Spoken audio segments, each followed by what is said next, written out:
We will call this special Rules Committee meeting to order at 9:12. So with that, I'll have Councilor Thornton, would you please bless the meeting?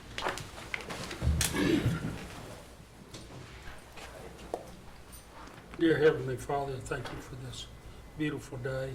Thank you for bringing this council together to serve our people. In Jesus Christ's name, I pray. Amen. Amen. Shelley, would you please do roll call? Yes, sir. Joe Bird. Honey? Frankie Hargis. Present. Bill England. Here. Keith Austin. Here. Zach Baker. Here. Harley Buzzard. Sean Crittenden. Honey. Don Garvin. Wanda Hatfield. Rex Jordan. Dick Lay. Here. Curtis Snell. Denise Taylor. Here. David Thornton. Honey. Victoria Vasquez. Ani. David Walkingstick. Brian Warner. Honey. We do have a quorum. Okay, we have a quorum. Before we get started, I'd just like to, I think this week was, or is, International Women's Day or Women's Week. And for your information, I'd like to just acknowledge all of our Cherokee women and the work that they put forward for our tribe to make it a better tribe. And even our staff here, you got 3 ladies back there, and they do an outstanding job in taking care of us and making sure that we're taken care of. This morning you had your coffee, you had your breakfast, and you'll have lunch as well. So if you would please, let's give our Cherokee women an applause.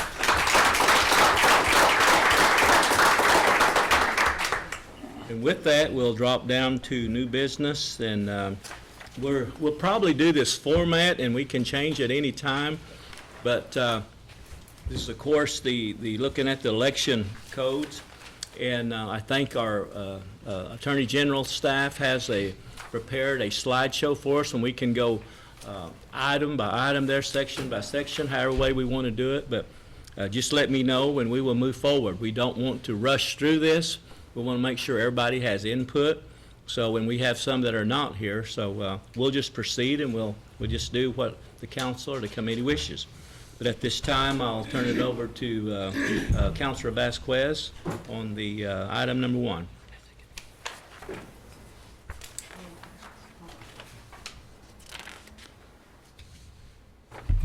Okay.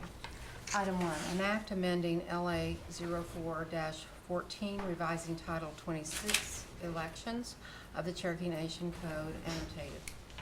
In the form of a motion. Second. You've got a motion and a second, then we'll go into discussions. Okay, Mr. AG, you want to give us a little narrative on what you have planned for us? I would. Thank you, Mr. Chairman. This is a collective effort by the Attorney General's office, the counsel for the Tribal Council, and the attorney for the Election Commission.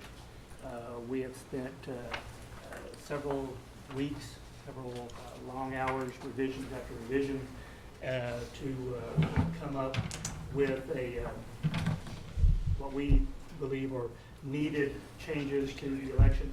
To let you know, as all of you know, every time we go through election cycle, we find something that needs to be issued or revised, because nothing's perfect, and I've had the pleasure of working on several election revisions, and I still haven't got it down yet. But be that as it may, these are collective suggestions to the Tribal Council. Obviously, the Tribal Council has the purview to do anything or everything or nothing that they want. This is going to be your piece of legislation. And in that regard, I am very pleased that the council has chose to set a special meeting to go about this very thoughtfully, very deliberately, so that we can set the course for the next election cycle that will occur in 2017, and that we get through it with a flawless and good process and good result. That being said, Mr. Chairman, to reiterate what you stated, we would like to go through each section And our suggestions are highlighted. Also, I will say is that there are suggestions that we could not agree on, and those will also be presented. So, this is not, this is, we have gone through the deliberative process, and we have agreed to disagree. So therefore, in that regard, we will be giving you the options of what we come up with, our reasons for it, our reasons against it. Again, this is your decision. This is what piece of work comes out of this process will belong to the tribal council. So, in that regard, or with your permission, Mr. Chairman, may we commence section by section? Sure. Is that the wishes of the committee? That's okay with me. Okay. Yes, sir. Councilor Engel? Thank you. Todd, will we be voting on each one of these individually then, possibly, or will we? As we go, usually the way Instead of just we a have whole done in the blanket past deal? is we'll look at a section and we'll discuss and go over it. And if you want to move forward with it, we'll move forward with it. The best process that I've experienced is once you move forward and you go 3 sections down, I don't want to get in the habit of going back to section number 1. Let's don't leave section number 1 if we're not fully satisfied. That's just a thought here. Does that make sense to everybody? No, I don't think that answered my question. Well, this would be my recommendation, is that we go section by section. And when we come to, for instance, section 3A definitions, number 1, at-large voter, that if there's an amendment or a change in it, that an amendment be moved then and discussed and voted on. If it's adopted, we put it into the act. That way, after we're done with that definition, we don't have to come back to it. Oh, Okay? yeah, that works. Is that good? Yeah. Okay. And then after we're completely done, we do one final vote on everything. Yeah, Make sense? that clears it for me. Okay. All right. Title 26 Elections, Chapter 1, Purpose. We've made no suggested changes to the purpose of the title. That has been the same language for quite some time. Authority is the same way. The authority is that is granted under Article 9, Section 1 of the Constitution. Section 3, definitions. There are at least 2 changes to definitions, or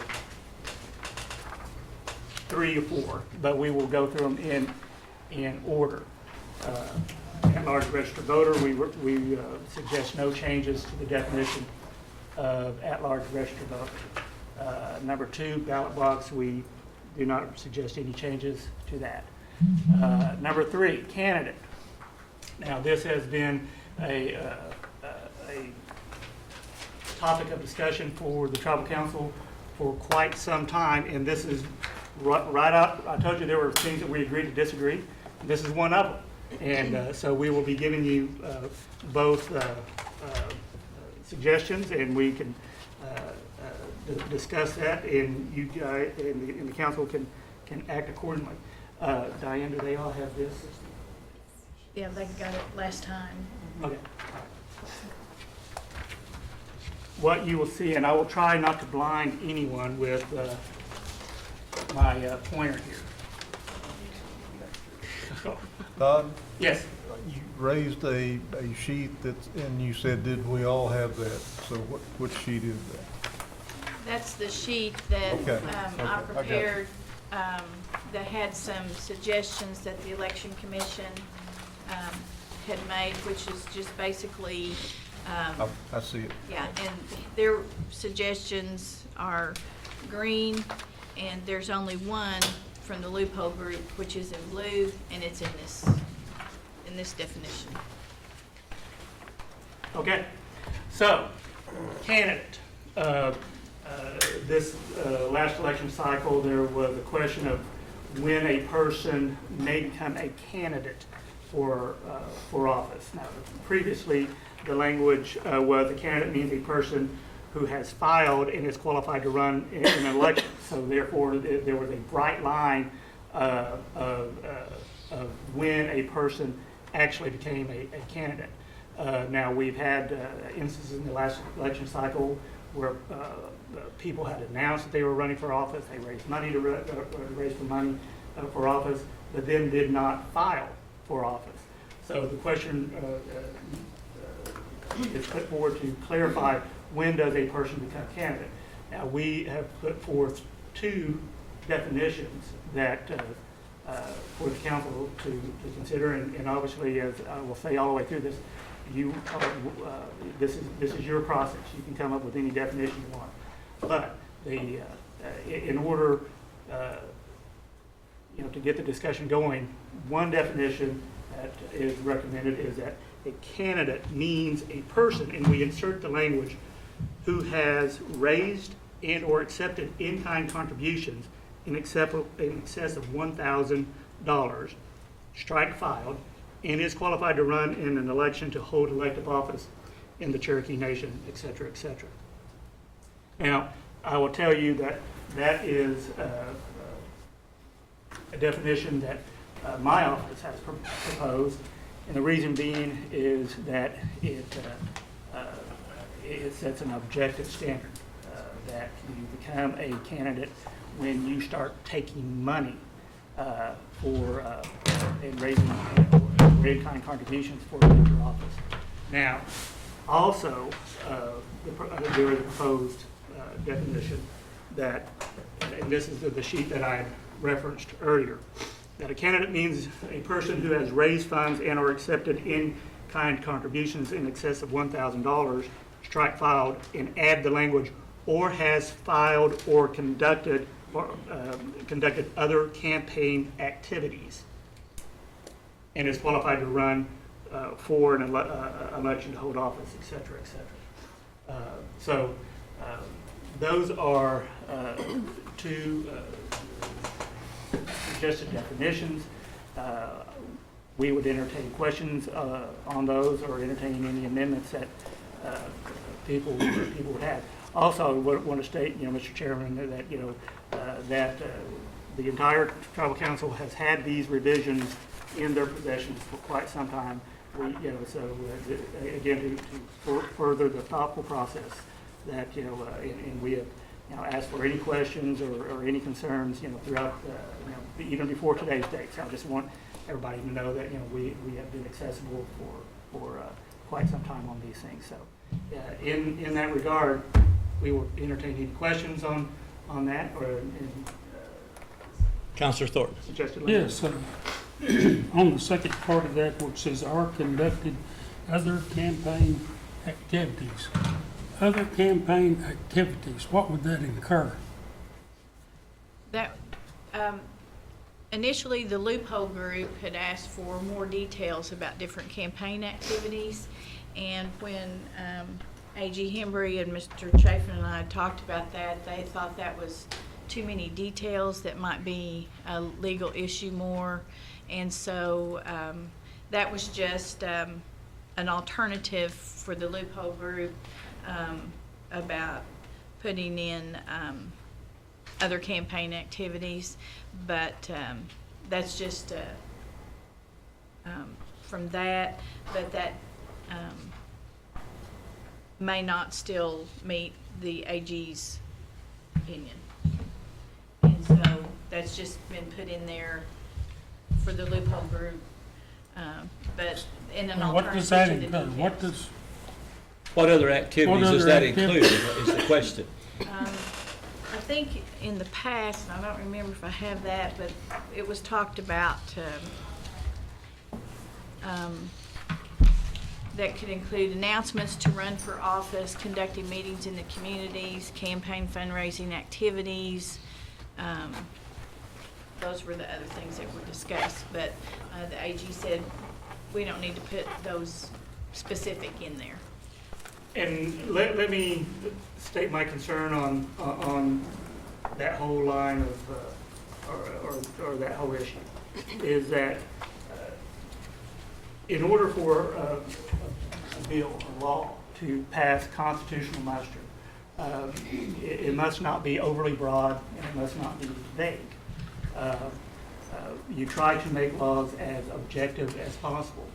Now, what was disconcerting to tribal citizens and tribal officials in the of the loophole that we're trying to fix was that someone was raising money, actively raising money for an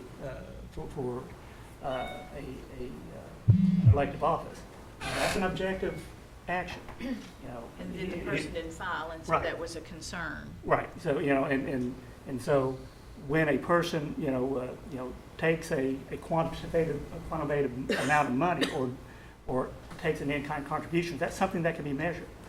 Now, when you get into situations where you have to be subjective, or you may have to assume the intent of somebody, that's where you can get problematic into a constitutional issue. For instance, I can go around telling everybody that I plan on running for office, or I'm going to run for office. I may completely intend to do that. I have a constitutional free speech right to say that. I may give others, you know, I may give speeches in other people's districts. I may be doing these things, but you know, it comes down to a subjective fashion of what are you doing, you know. And to me, if I was to defend this statute in a court of law, I would want a bright line objective standard, and that objective standards to me would be: did you take money? Did you take in-kind contributions? Yes or no? For the purpose of that office. If you did, you're a candidate. And so I, being conservative, would err on the side of being objective than being subjective or assuming. So again, this is your process. I have no vote here. I just would state that is my concerns when we're dealing with this provision. Then you think this conduct other campaign activities would be enough to take care of anything that comes up? I would not suggest the language of other campaign activities, Okay. because I think that's overly broad and vague. Then we need to take this and add it to number 3, right? If we can. Well, if you're asking for my suggestion, I'll just make a motion to add that to number 3. See who will second. Add what to number 3? Hmm? Add what to number 3? Well, if you read number 3, it doesn't have it in there. And I think that's what we're going over, candidate here. It says number 3. are you talking about what's on the board right here? Yeah, Okay. okay. That your motion is to adopt number 3 as is on the board. No, he didn't add. Yeah, add the language that is underlined. That's highlighted. In here, the green. Well, I don't, So it's blue in our handout. Blue. All right. I don't see it on there. Well, see, It's he's not looking on at the there. board, and that's why I wanted to make sure we had, this is already coming in handy. He's suggesting I'm or suggesting conducted that, other campaign activities. yeah, that we had to conduct other, Okay, or conducted other campaign activities. okay. Oh, okay, you're wanting to add the blue there, conducted other Right. campaign activities. Right. Okay. And that would take out No, a lot of Frankie, this. I'll defer to you. Go ahead. I was going to say, from what I understood, the AG is saying that should we go to court, that would hinder his case or hinder an attorney's case. Is that correct? I would not be in favor of that language, because I think it would make that definition overly broad. You mean the R conduct? Yes. Okay, I see what, I Who's see the, what you're saying. who's the green? a light bulb came on. Or the blue? Oh, I can see it. Blue Oh, book. the blue. Okay. I'll withdraw my motion. Okay, withdraw, Counselor Taylor. I would suggest changing that in this one that we have that is multicolored. Raised funds are accepted in-kind contributions in excess of $1,000, has filed the green, or announced intent to run. Because you can pay, if they say on Facebook, I'm running for chief, you've got that, or I'm running for council, you've got that. Or if there is a newspaper article, sometimes they will have a newspaper article go out ahead. That is something that is concrete that you could do. So I would suggest adding an announcement. But the one thing that bothers me about the red line version here is they have struck the part that says they have filed. So that means you could file for office and not raise any funds and still not be considered a candidate. That's all. Let's go Counselor Lay first, Harvey. Let's see what he's got that comment. Me first? Yes. Thank you, Mr. Chairman. And I had problems, probably the same issues that David and Denise has had. I remember talking to a really smart guy a couple of years ago about what a candidate is. And he said, you can be a perceived candidate, but until you put your name on the line and pay your fees, you're not a candidate. Right. And so my suggestion to the group, and I've tried to send it over to this group, is to perhaps back up the filing date and/or at the same time, the date you can take funds. I think it's in late December now for a regular race and to accept funds, but you don't have to file till March something. And so we've got a conflict there, and we had a conflict before, and that's what caused some more conflict, and that's part of the reason we're here. We got to figure out what a candidate is, and you can't do that until they file for office, because I don't care what we say about accepting funds, because we found out nothing could be done until they file. So I'm suggesting, and I'm asking an opinion, is shouldn't they file and be able to accept funding at the same time? And maybe we could back that time period up, and that's just. And that is a possibility, and those provisions are laid further on down through, in the act. Okay, and we can address those when we get. Well, but we're naming what a candidate is right now. Well, Yeah. we are, but as to when a person can take money and actually file for office. Well, but you're putting in there when they raise funds. Right. So we better get this straight right off the bat, I would think, so. You know, we are just defining what a candidate is. Okay, once we come to a definition of what a candidate is, then when we get further on down the act, where it says, when can you take money? What you're talking about here is definitions, candidate. Right, So we're naming we're explaining what a candidate is. absolutely. And I don't want another say it. issue. And a bunch of lawyers over at the courthouse you knew where I was going. I knew you was going. Trying to figure out, well, did they really mean this? Did they really mean that? I think that we should state that a candidate is a candidate when they file for office and accept funding at the same time. That's right. Correct. That's right. Then there's no problem. We know who's a candidate then. And should you back it up till holiday or December or, I don't know. You guys figure that out. But until you tell me when somebody's a candidate, then all this other stuff, we're just running around in circles chasing our tail again. Well, and then depending on what the body would do later on when we got to filing, to the filing section, when you actually file. Under your suggestion, there would be no need to make any changes to the definition of candidate. You are a candidate when you file. That wouldn't change anything. And that Yeah, but would, what he's saying, you can that would go you against. can raise funds before you file. Isn't that No, what you're saying? no. That's what he's trying to prevent. That's what I'm trying to prevent. Let's But right file now and you accept the check the same day. Yeah. And then everybody knows who's a candidate then, for sure. Harvey, did you have a comment? Yeah, the only comment I had was if you do set it prior to the filing period, it should say, or as filed. We had a candidate last time, and it's in the green that you have, but we had a candidate last time that never accepted any contributions and filed for office and ran for office. So under this definition on the board, he wouldn't be a candidate because he never accepted the contribution. And that's what Counselor Taylor alluded to.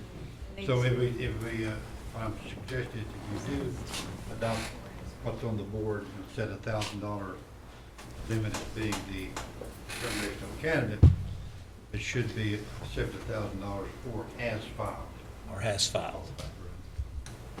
Okay? Yeah, Counselor Baker. I make a motion that the definition of candidate not be changed. Second the motion.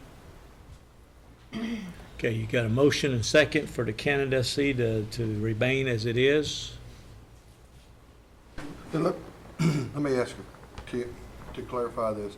We're talking about a person that may raise money prior to becoming a candidate out of their own will even possibly. Maybe somebody donated some money and they really didn't want it or whatever, I don't know, didn't advertise for it.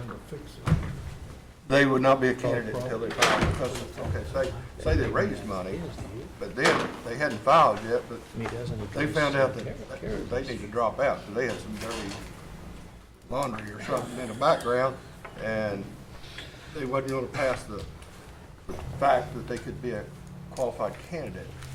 Does that make sense? or- That was the problem we had before, because they were not a candidate under the definition, so there's nothing we could do. Right. But wonder if you let a felon say, file, or raise money. He finds out he had a felon, or she had a felon, or whatever, and decided to drop out before she got into the court system. That person never would have became a candidate. They never anyway. would get Never became a candidate. This doesn't address your loophole. I think Thank you.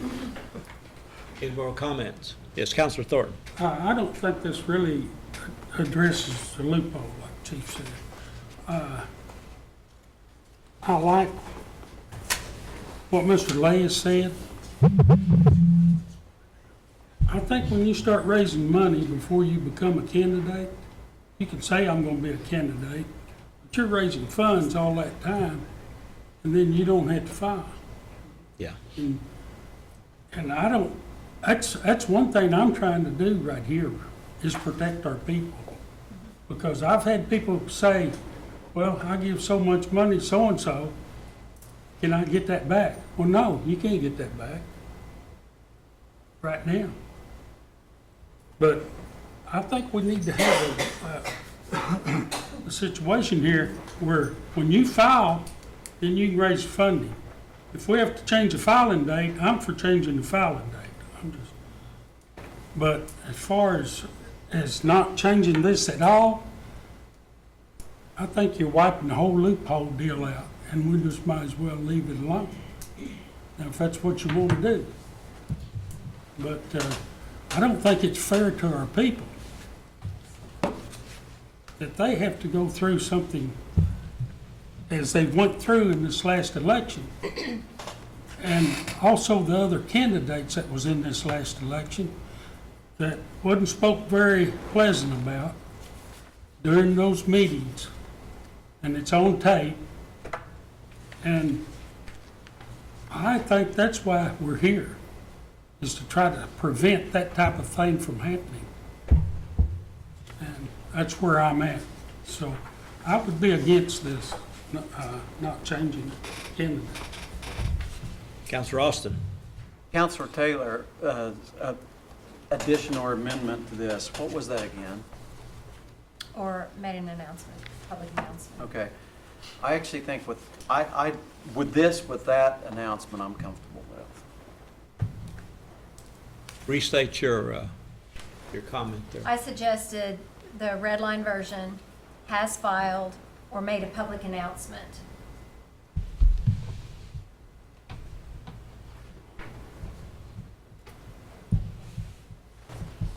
That's on the, it's back here. Right. Okay, I'm running. Counselor Crittenden.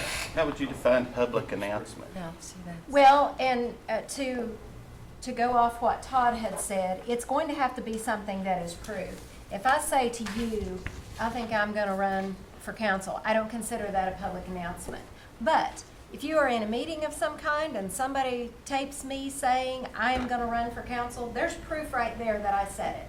If I run a newspaper ad, if I put on Facebook, I'm throwing my hat in the ring for whatever, that is a public announcement. I think that it will be up to whoever challenges it to prove that a public announcement was made, but I think it's easy enough to prove. And you better have your proof if you're gonna accuse somebody of becoming a candidate and take it to court. We had a public announcement last time from one of the candidates. That was almost a year advance. Yes. So I kind of like your amendment there, but that's someone here from the rest of the people there. Counselor Warner, you got anything to add to this? I'm pretty conservative on this, and, you know, I like what Counselor Taylor said. I mean, you better have your proof if you're gonna come out and say that somebody is doing something. And I think, you know, nowadays look at the multitude of ways there are to make a public announcement. You know, I mean, are we getting into muddy ground there? Yeah. You know, so, I mean, and, you know, it's my understanding if we leave it, let's say we leave it as is, but we're going down through here and we make some other changes, will that not in effect change what that candidate is? You know, if we make changes further on down when we get down into what we're doing today. It will not change the definition, it'll No. change the conduct of the candidate. Right. Okay, okay. I would just Counselor like to Vasquez. say that if we do it as agreed or amended by these two and Dick, if you say raised funds, has filed, or has made a public announcement, leave out the conducted, I think that covers it. I mean, that's pretty straightforward. Anybody can understand that. And whether it's Twitter or Facebook or whatever, you can take a picture on an iPhone of anything anybody puts on there and you've got proof. So, I think that covers it. On the public announcement, what if someone legitimately has to change their mind? If they put it on Facebook, you know, they're calling them a candidate. I believe that that is covered in the fine section. It says that the election commission has the, Diane, do you have that? Has The fine. that, where we imposed a fine on somebody that has become a candidate, how do we define candidate? And it says the election commission reserves the right to hold them harmless, basically. If I may. Unless the penalty is waived by the election commission for good cause. If somebody finds out that they've got cancer after they've made this public announcement and that sort of thing, by all means, I'm not saying, by gosh, you announced you're gonna run, you gotta run. There are extenuating circumstances. But this, and that will cover it. But this idea of making newspaper articles, making a public announcement, and going out there is making a mockery of our elections. And that's what we're trying to prevent here. That's wrong. Sure. I'd hate to just ban my right to just change my mind, not to have to come before the board and say, is that acceptable? Or would not saying public just announced Well, make it easier to? I think Counselor Taylor's got it about as close as you can get and make some change and address the issue of a false advertisement. Okay? Announcement is a. Yes, I mean, that's about as close as that I've heard so far, but we haven't heard from everybody. Counselor Hatfield. I'm confused. Okay, Counselor Snell. Well, I think that once you file, you know, you talk about it, don't really make you a candidate up until you file for the election. Sure. Then you're a candidate. Then you're responsible for everything that comes forth. Well, I see the thing. Okay. I think, I'm not so confused now, but well, what does the president do? You know, I mean, they can talk about it for 4 years, but until like the presidential election is, that like until, they file, I mean, is it official? I mean, are we talking about the same thing? I mean. We're not Donald Well, Trump. Yeah. The candidacy part is the same pretty much, but we're looking at the fundraising part. Duping the tribal members out there and raising funds. That's, I'm just getting to the point here. That's about the plain English as I can put it. Counselor Austin. It's also escaping accountability to our election commission. When you're out there campaigning without, we have to define at what point do you become a candidate, and that's what we're trying to do here. Because at that point, then you come under the laws of the election commission. You come under the dictates of this law. And if we don't have any definition of that, then we aren't giving the election commission the authority to do their job of overseeing. Very well put. Yes. Counselor Thornton. Yes. I truly think that you become a candidate when you start taking funding. When you start taking money, you become a candidate, and not 3 months prior to. When you start taking that money December the 5th, you should be a candidate.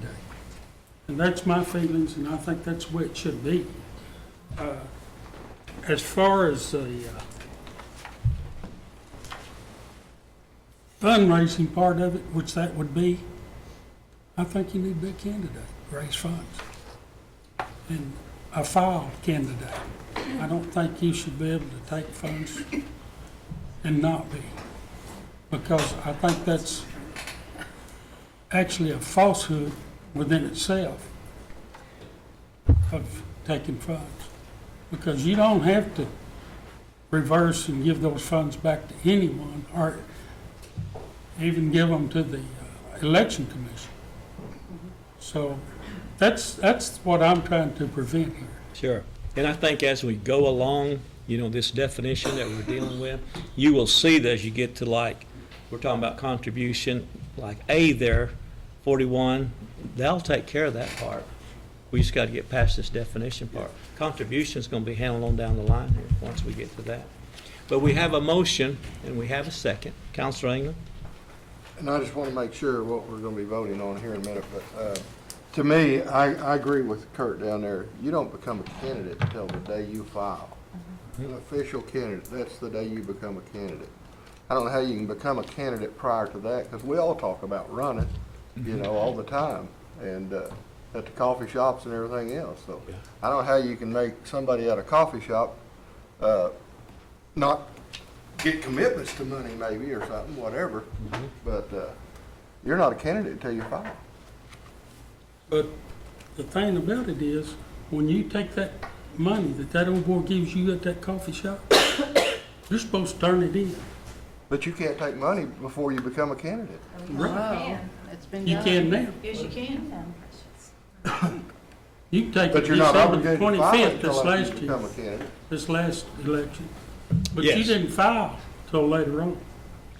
Yes, A.J. Mr. Chairman, I think the debate has kind of gone non-germane as to what the motion is on the floor, and I just want to clarify for myself what the motion is. The motion is to make no changes to the definition of candidate. And, if that motion is defeated, and then I believe Counselor Taylor Mr. has. Taylor may have an amendment. But that's the status of the proceedings on the floor.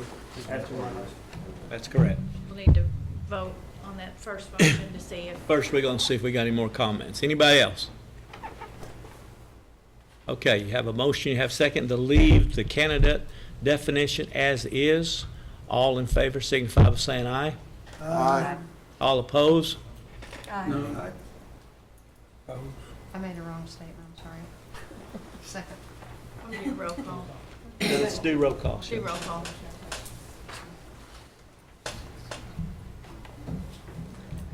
Yes is to support no change.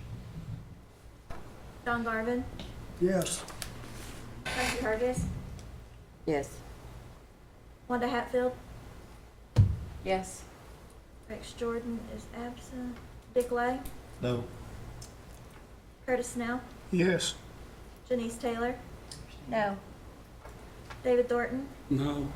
Victoria Vasquez, No. David Walkingstick, absent. Brian Warner, No. Bill Anglin, Yes.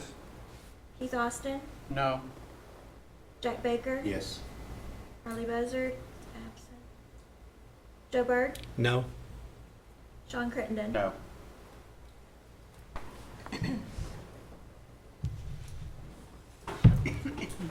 We have 6 yes and 8 no.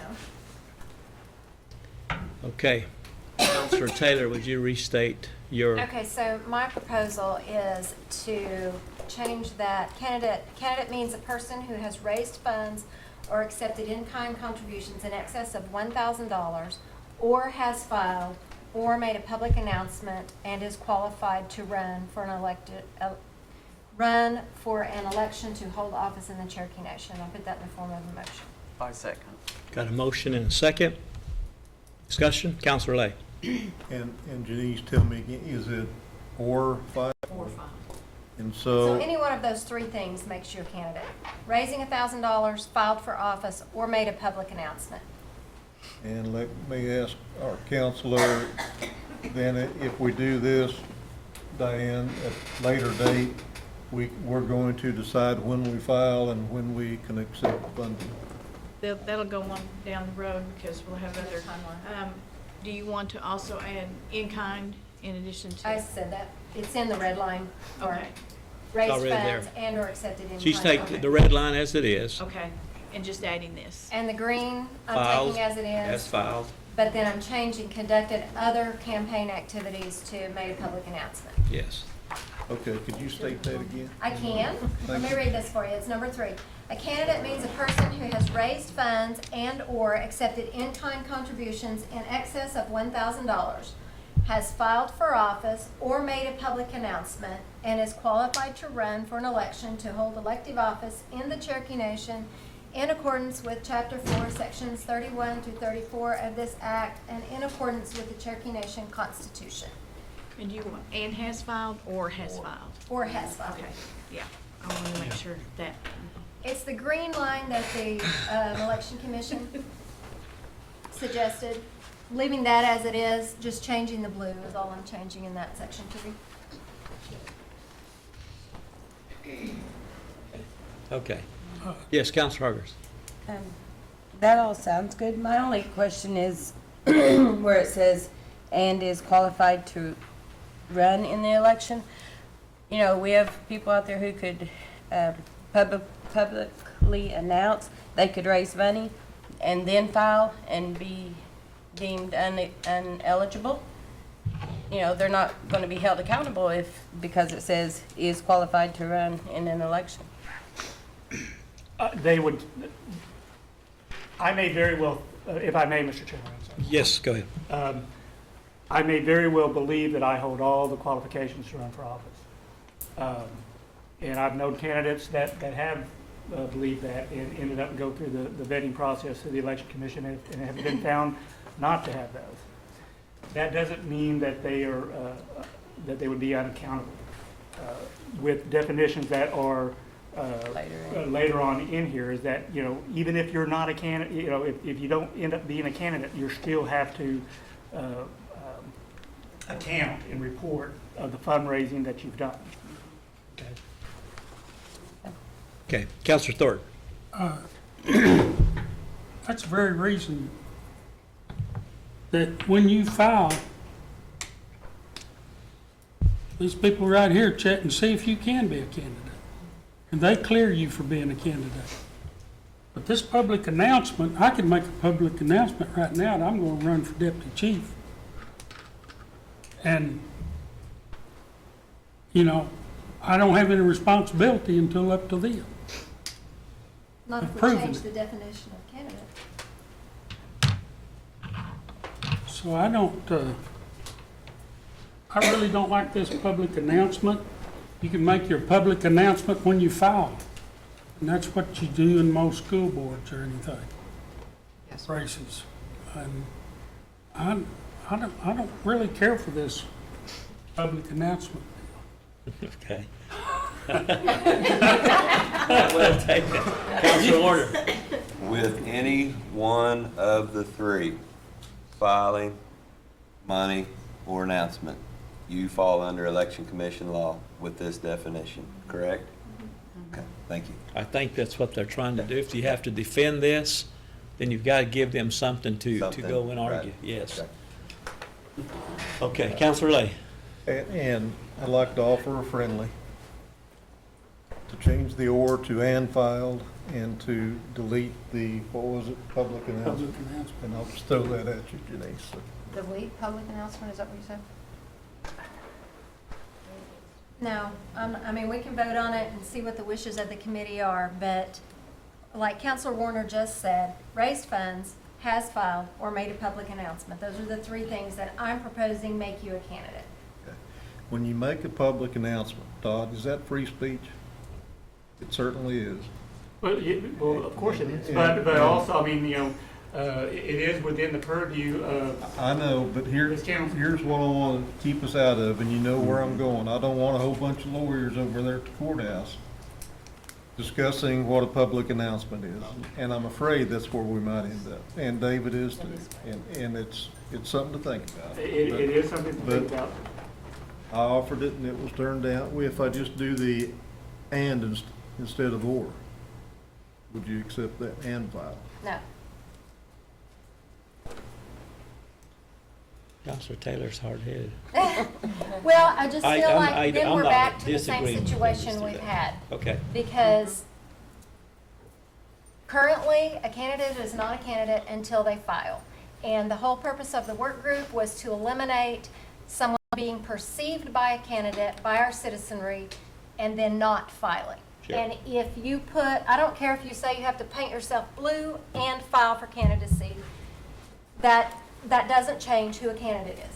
But if you make an announcement, you don't have to run. Right. I could make an announcement, like I said today, and not have to run when it comes out. The way the law is right now, you're correct. Yeah. And you couldn't hold me to running. Not the way the law is right now. With the Until you change. file for office, you're not a candidate, the way the law is right now. And I thought that's what we were trying to avoid. Well, that's what I'm trying to avoid, Let's do it. is not being able to say, and then not run. That's what I'm trying to do too.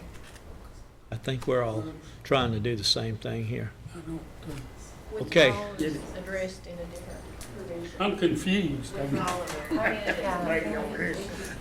provision. For all of her amendments and stuff. Yeah. Okay, we have a motion and we have a second. All in favor?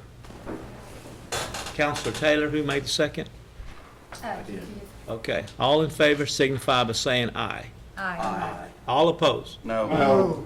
Okay, let's do roll call again.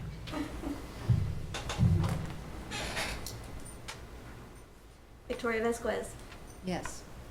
David Walking Stick, Brian Warner, Yes. Bill Anglin, No? Keith Austin, Yes. Jack Baker, No. Harley Buzzard, Joe Byrd, Yes. Sean Crittenden, No. Don Garvin, No. Frankie Hargis, Yes.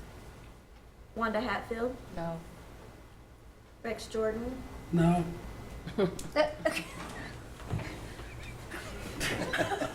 Dick Lay, No, ma'am. Curtis Snell, No. Janice Taylor, Yes. David Thornton. He only has one vote. I'm gonna vote twice here. You finally got it, didn't you? I didn't write that one down because you. Okay. Well, I can't blame you for trying. She's sharper than you think she is. Yes. Okay, Mr. 6 Chairman, yes and 8 no. say that again. 6 yes, 8 no. Fails. Okay. Mr. Chairman, I Yes. move we move on to something else. Well, To finish this. we need to, I hate to just leave this, I mean, Can't stay on this all day. yeah, no, yeah, we can, if we need to. I don't think so. Okay. Let me, what do you think? Mr. Chairman, I don't believe it would be right to leave this topic at this time, and let me explain why, is that the council has defeated the motion to leave it the same, and has defeated the motion to change the amendment of Ms. Taylor. Sure. If we were vote, if we were just to leave it would just leave it the same, thereby, de facto passing the motion that you previously had just defeated. So the suggested language is still on the board, or any other language that the committee may choose to adopt. Sure. Yeah, Counselor Baker.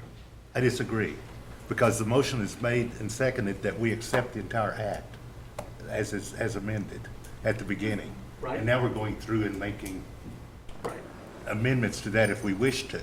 But if we move forward, it will be as it is with the red in there, because that's what. You would be correct. Thank you. Counselor Lay. Mr. Chairman, let me try to thread a needle here. I'd like to make a motion for an amendment, exactly what Councilor Taylor said, except and file and delete public announcement, because I can support that. I'll second. Okay. Discussion. Would that be just as it is on there? Is that what you're saying? No. File part. And file, okay. All you're leaving out is, it's exactly like Counselor Taylor, but you're leaving out make public announcement. No, it is not, no, it isn't. because it is saying that you must do two things to be considered a candidate: raise $1,000 and file for office. Yes. The Election Commission has suggested raise $1,000 or file for office. Okay. Okay. Let me make a motion here. File for office. And I don't know, sometimes, I guess we had one candidate that didn't raise any money. That's what Harvey just said.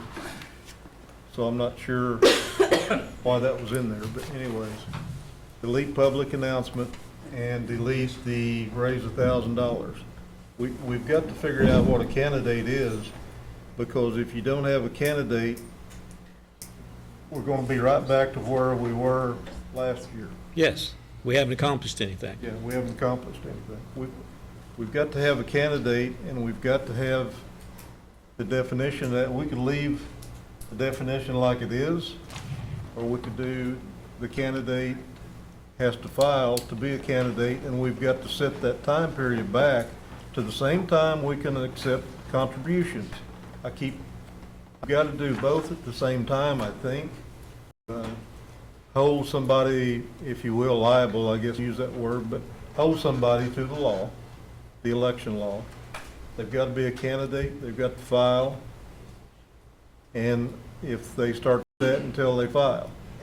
And then that way, they're a sure enough candidate, there's no doubt. I don't know about public, Buell said we'd sure like to run for chief, but that's not, in my opinion, a public announcement.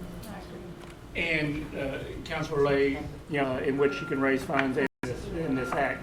And I believe that a lot of the discussion that, kind of reiterates the point that I was making at the very beginning, which is we need objective, clear line standards.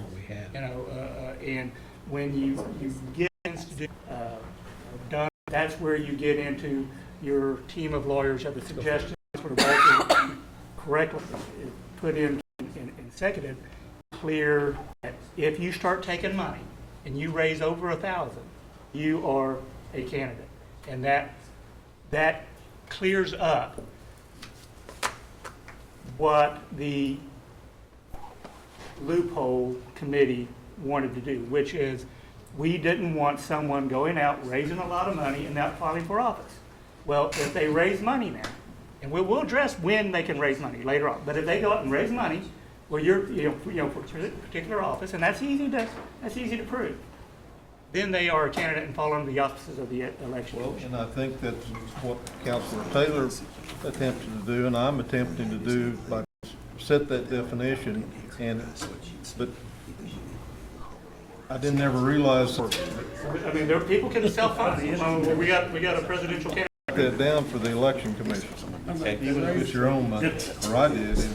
We have a motion and a second. Mr. Chairman, I'm going to withdraw that. No, let's just I kind of liked it. Okay. I did too, but you know, the lawyer, okay, I'm gonna leave it on the table, let's vote on it. Yeah. Can you clarify? Okay, I want to clarify. David. Well, yes, clarify, because it's, Well, by now, I think I could do it for you, but you go ahead and try no, it. sir, I trust you to try to thread that needle for me. I think we're leaving the red race funds or accepted in-kind contribution excess of $1,000 and filed for office. Or has And, filed. Well, that's the sticky. Is That's it the- and or is it or? I would say. What did you say? Well, said I said and. And, I say and. Let's do both. And Let's do leave- both, then you leave out the make public public. announcement. Thank you. All right, so we have a motion, second. Councilor Christian. Yes.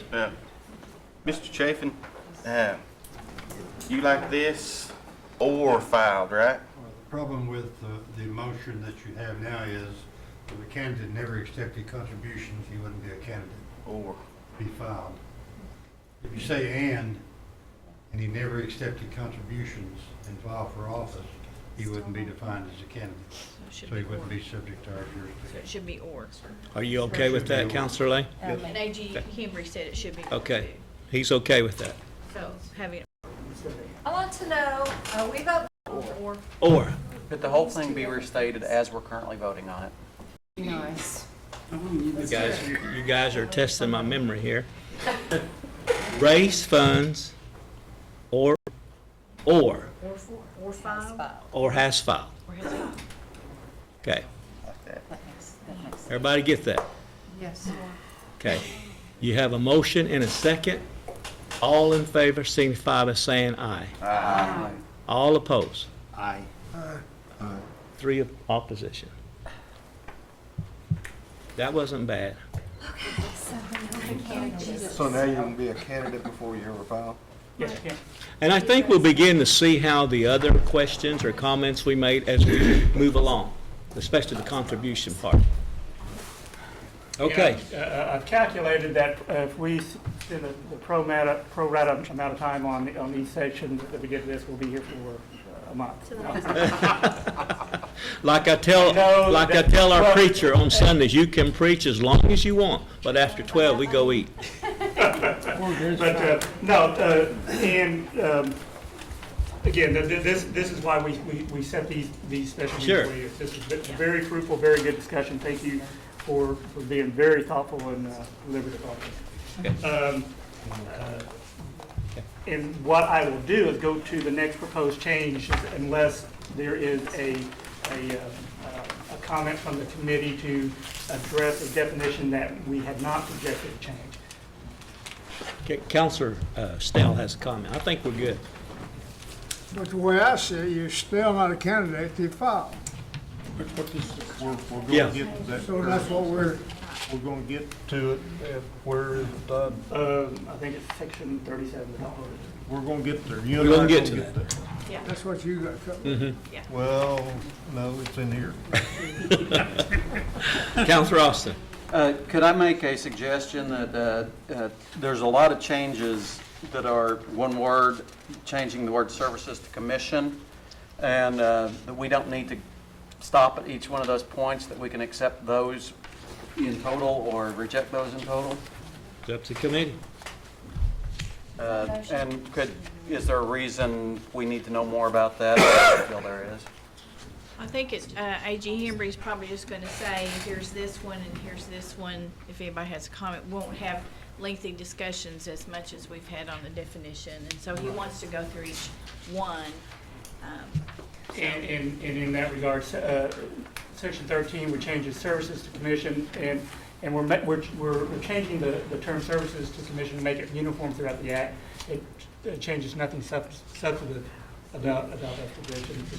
And I would, again, as Councilor Baker correctly pointed out, the motion has been made to make all these changes unless specifically changed by this committee. So we can leave those as it is.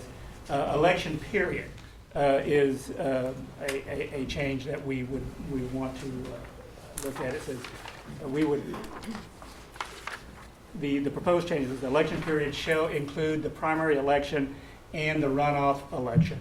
New language, through the completion of any applicable challenge and/or certification proceedings. This is to avoid any debate as to when an election period ends. And it makes more sense to say the election period ends when the final gavel hits at the court. Through all the challenges, all the certifications, that is the election period, not just the voting itself. We wanted to be more inclusive on that, and that's the reasoning for the change there. And it's not really substantive, it's just more clarifying. Let's go to the next Motion to section. be approved. One Okay. question. Got a motion, would be approved. What section are you looking at, Counselor Garber? 15. 15, okay. We don't need. I believe Councilor. Yeah, Counselor Austin? Do we address in here someplace about when the election period starts? Yes, Okay, that'll be Yes. further on. Yeah. thank you. Motion to approve 15? I thought we didn't have What to about approve. 15? What about 13? We don't, unless there's a specific motion to pass, they are deemed adopted at the, when we do final Okay. passage. Yes, if there's no objection, we're just accepting it. Okay, so we will go, that being, we will go down, the next change will be a new definition, which is subject, which is that of term. Okay? Nowhere during the election law have we ever defined what a term of office is. And what the proposed definition is, would be term means a term of office of consecutive full 4 years in which the elected or appointed officer may perform the functions of office and enjoy its privileges. A term shall not include the remainder of any unexpired term or partial year. Now, the reason for this definition is to clarify what has been stated in the Cherokee Nation Constitution. The Cherokee Nation Constitution in 5 separate provisions, Article 6, Section 3, Article 6, Section 13, Article 7, Section 1, Article 7, Section 3, Article 7, Section 4, when dealing with the term of elected offices, clearly sets out that a term is a 4-year term. Now, years, as I've often said, words have meanings and words have definitions. There is a definition of, or a legal meaning to the word year, 365 days. There are instances where the individuals will be, may file for office where they have not served an unexpired term or fulfilling a term or a partial term. That matter needs to be clarified. Under the Constitution, as I said, in 5 separate instances, it says 4 years. And it's very specific. This council cannot go above or beyond or below the Constitution. The law can no longer, can no more lengthen a term than it could shorten a term.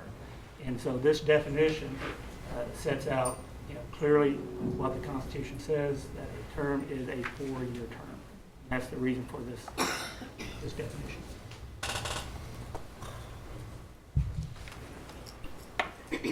Any comments?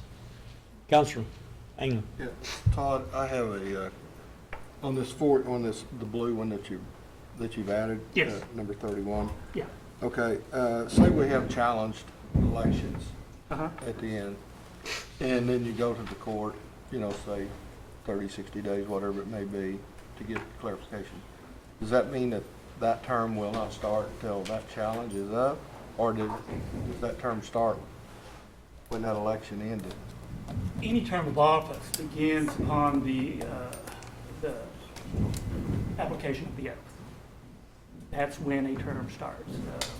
When I became Attorney General of the Cherokee Nation, when I put my hand on the Bible and swore in, signed that oath, that's when my term began. So, to answer your question, if you have a contested election, which we have had, when we've had, elections where there have been special elections, which we have had, that term of office begins upon the oath taken, and that's where your 4 years begin.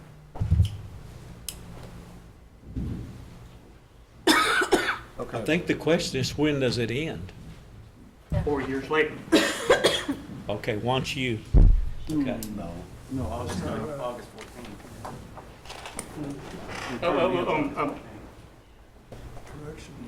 Stand corrected. Stand corrected. You're right. Counselor England, did that answer your?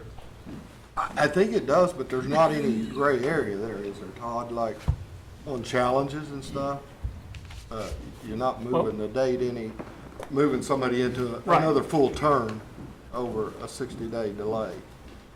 Well, I mean, that is not my purview to answer here on the, nor would this code answer that question, or this amendment would answer this question. Let's take, for example, because there is we've been through this, okay, and when a person, as we stated earlier, when a person files for office, they will go through a process before the Election Commission. The Election Commission will make a determination of whether that person is eligible to run for that office. And they would make an initial determination of whether, hey, well, they have to serve 2 terms or they haven't served 2 terms.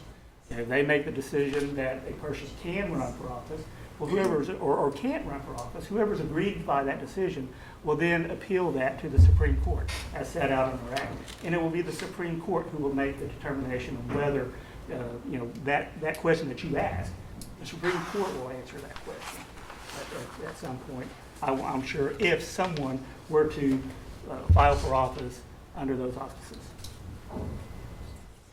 Whatever, by the definition of this term, it does not, it will not answer or the question that you just asked. That will be in the purview of the Supreme Court. Would it ask if the language stopped at number 30 by Constitution? Well, the Constitution is what it is, whether we do anything or nothing. This sets out what this brings the code, in my opinion, in line as to what the Constitution is. Because the Constitution is clear that a term is 4 years. And I believe that the council and the commission should have guidance as to what a term is. It's a 4-year term. And it's nothing that we made up as a committee or we picked out of the sky. Okay. We looked at the Constitution. 5 times under the Constitution, it talks about elective offices. It says that a term is 4 years. And that's what we're saying here.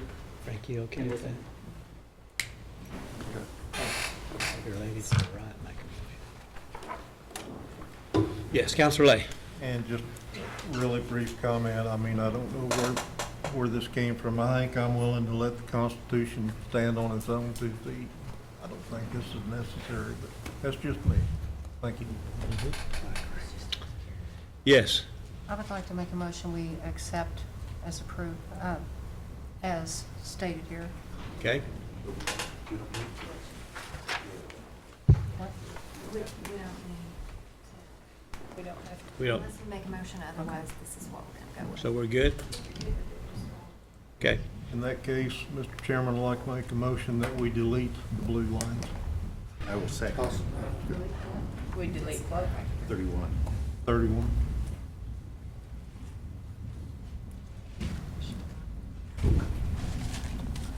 Well, there just needs to be a provision in the election code for reference for the courts, Supreme Court, if there is a case that challenges a candidate. And so that's why the Attorney General wanted to put that definition in there to follow up with what, it's not a conflict of the Constitution, it clarifies the Constitution, so that exists, that just for, as a reference, a legal code or anything for a challenge that occurs. So we didn't even have this, this is a recommendation, we didn't have this definition, correct? This Okay. definition needs to be included in the election code. Yes, Counselor Taylor? This definition needs to be included to make it match what is already defined in the Constitution. Okay, thank you, that's all I have.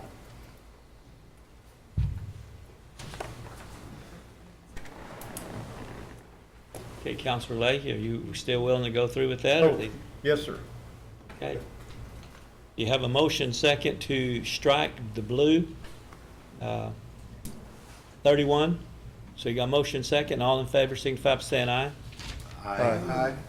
All opposed? Aye. Aye. Roll call. Roll call.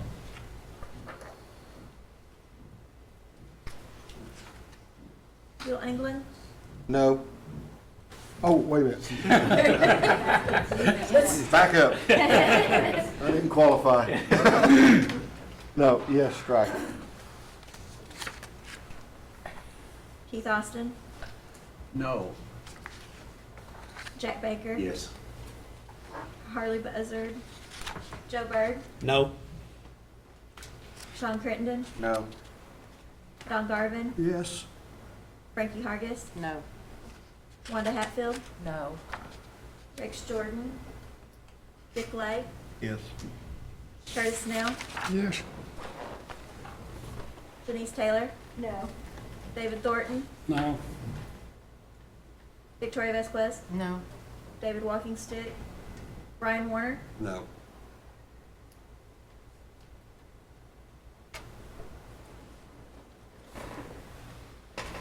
we have 5 yes and 9 no.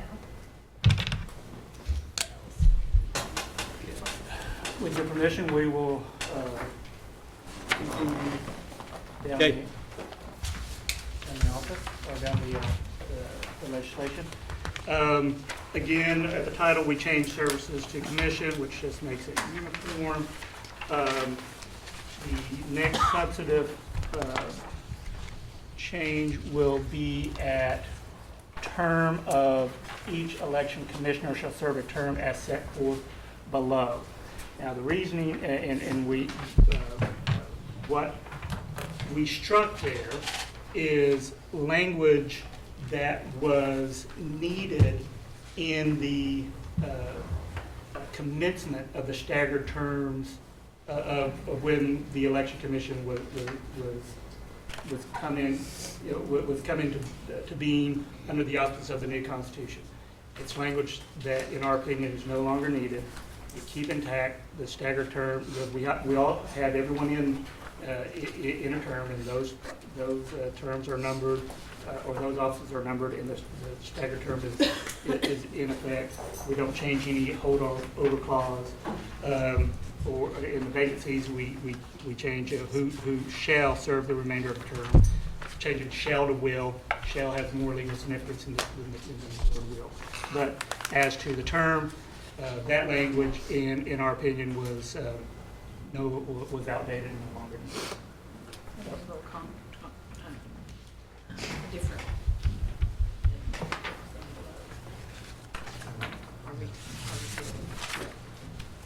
So if there are no comments or questions on that, with the permission of the committee, we will go further on down. That's where we're just putting shall in there for instead Yes. of, okay, And then delete the Right. top part Sure. of A. okay. Not any questions, we'll just keep moving. Okay, The next change would come on page 7. 6, there's one down at the bottom. it's 12A. Sorry, yep, there you go. I'm right there. Prepare and order the official ballot or ballots prior to the applicable election.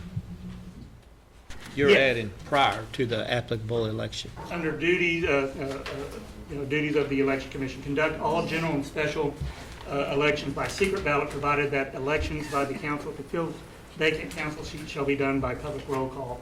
A, prepare and order the official ballots or ballots prior to the applicable election.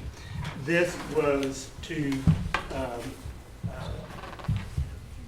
to codify actions that are already taking place, but in the past hadn't taken place. It had been the practice in prior elections when you do early walk-in, what we do at Town Hall, you come in, get identified to vote, and they would print you off a ballot. And that raised questions to people, how can they just print off a ballot? Now, today, and Harvey, correct me if I'm wrong, those ballots are pre-printed. Is that correct? The way the current commission has done it, all the ballots are pre-printed prior to the election. And if they come into early voting, they have all the ballots there, so they select the appropriate ballot for that particular voter, depending on his district or at large. In the past, there have been, understood, the practice had been to program the machines and they could print off the ballot for the person that was coming to vote, depending on what district he was in.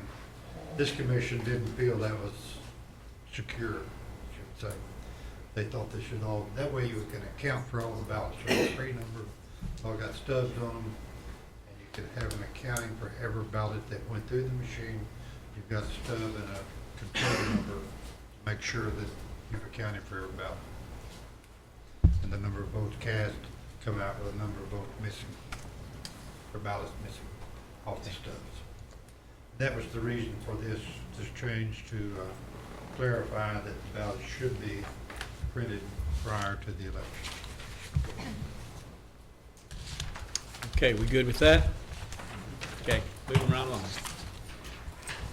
The next substantive change would be on page 7. F. Which is our duties of the election commission. The previous law, or the law that states would now says that the duties of the election commission is to investigate and audit all financial reports and disclosures required by this act, and to report any violations to the Cherokee Nation Attorney General and or Cherokee Nation law enforcement. Further, the election commission has the authority to assess any fines, penalties, or other sanctions by this act. The election commission has been hesitant to perform investigations. They're not an investigatory body. They do have the duty to audit financial reports and check those for accuracy, but they're not law enforcement. So what this proposed language that we would add, it says any accusations concerning campaign activities, and believe me, the election commission gets a lot of them, shall be reported to the Cherokee Nation Attorney General's Office for investigation. Now, we put that to make it clear that there's no question of who you turn it into. It's not it's not the Attorney General's office or law enforcement, whatever that means. This simply says that we the Attorney General's office. Should the should the Cherokee Nation Attorney General find merit, a report to the Cherokee Nation Election Commission will be made for possible assessment of fines, of penalties, and or disqualification under the procedures found in Title 26, Section 38 of this Cherokee Nation Code. So basically, any allegations are turned over to the Cherokee Nation Attorney General's office. We make a report as to its merits. The Election Commission then makes their decision, which is their purview, as to if there's any penalties that should be assessed. You did strike fines. You did strike fines on there. What? You did strike fines on there. Did we just? Yes, we strike fines, and because a fine is a court action. It's not a civil regulatory body issues penalties. Okay. Not fines, and that's why we changed that. And Okay. yes, as we would capitalize audit. Okay. That being the first word in the sentence. Okay, discussion. Counselor Thornton? I'm not quite getting this. If you're talking about audits, are you talking about auditing donations that's been turned in by a candidate? Or is this The financial reports. The financial. financial reports? Okay. Yes, the monthly Check report. them Then, practices. let's put, if someone reports that they haven't received any, as what happened in the last election, we had a report that no one received any campaign contribution. But if someone comes up and says, well, I gave contribution to so-and-so, and they did receive it, would that be investigated through this? Yes. If someone would make that allegation, that would be an accusation concerning campaign activities. Then this gives you the right to investigate that, plus the marshal. Would give the Attorney General's office the right to investigate it. Okay. Will the marshal service be included in that, or just you? So we include, we use marshal investigators all the time, and it's really clarifying because the language right now says Cherokee Nation Attorney General and/or Cherokee Nation Law Enforcement. Then There is. anything that's happened prior to this won't be included. You can't go back. That is correct. None And of this would be a retroactive effect. Okay. Okay. This just clarifies who you turn into and who would look at it. We make it clear that it's the Attorney General, Cherokee Nation Attorney General's office. Okay. Are we good with that? All right. Okay. All right, sound like we're good, Mr. AG. Let's move on. The next substantive Removal. would be under G, removal. There's always been a connotation of the term habitual drunkenness. And we believe that it is more accurate and more correct in today's society to strike habitual drunkenness and include, and to change that definition to acting in his or her official capacity while under the influence of alcohol or narcotics. Yeah, Counselor Baker.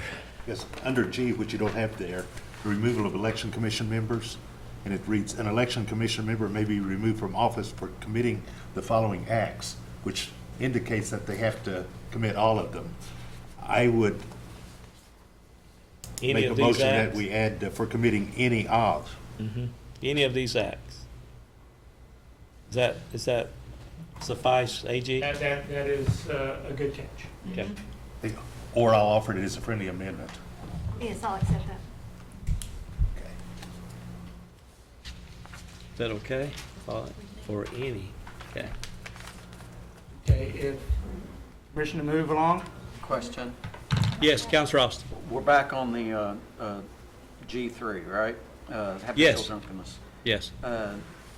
Do we, under the influence of narcotics, people are prescribed narcotics for legitimate reasons all the time and are in here doing their jobs, I'm sure. They're under the influence at that moment. Well, in order to remove, we can be under, you can take an aspirin and be under the influence of narcotics by alleviating your headache. I believe that if an action were to be brought against an election commissioner for being under the influence of narcotics while performing their duties, that they would have a high burden to prove that it did affect their ability to carry on the functions of office. I understand your point, but we also would have to make sure that we can't guard against it. We can't include every possibility under the action. I'm satisfied with the way that it reads, but by all means, if you wanted to put unprescribed or illegal narcotics, I'm all ears. I'm not that hung up on it, but I just, it's not uncommon for a person to have, Sure. Would you want to add prescribed or unprescribed? if the body feels it needs to go there, I'm not, I don't think we need to spend any time on it. Okay, Counselor Thornton. I think it needs to be unprescribed. Unprescribed? Unprescribed?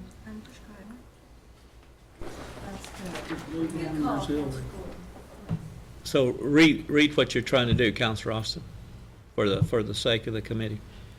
Acting in his or her official capacity while under the influence of or unprescribed narcotics. Or unprescribed. Alcohol's in there. Was that intentional, or you just? Alcohol or unprescribed narcotics. Yeah, unprescribed alcohol.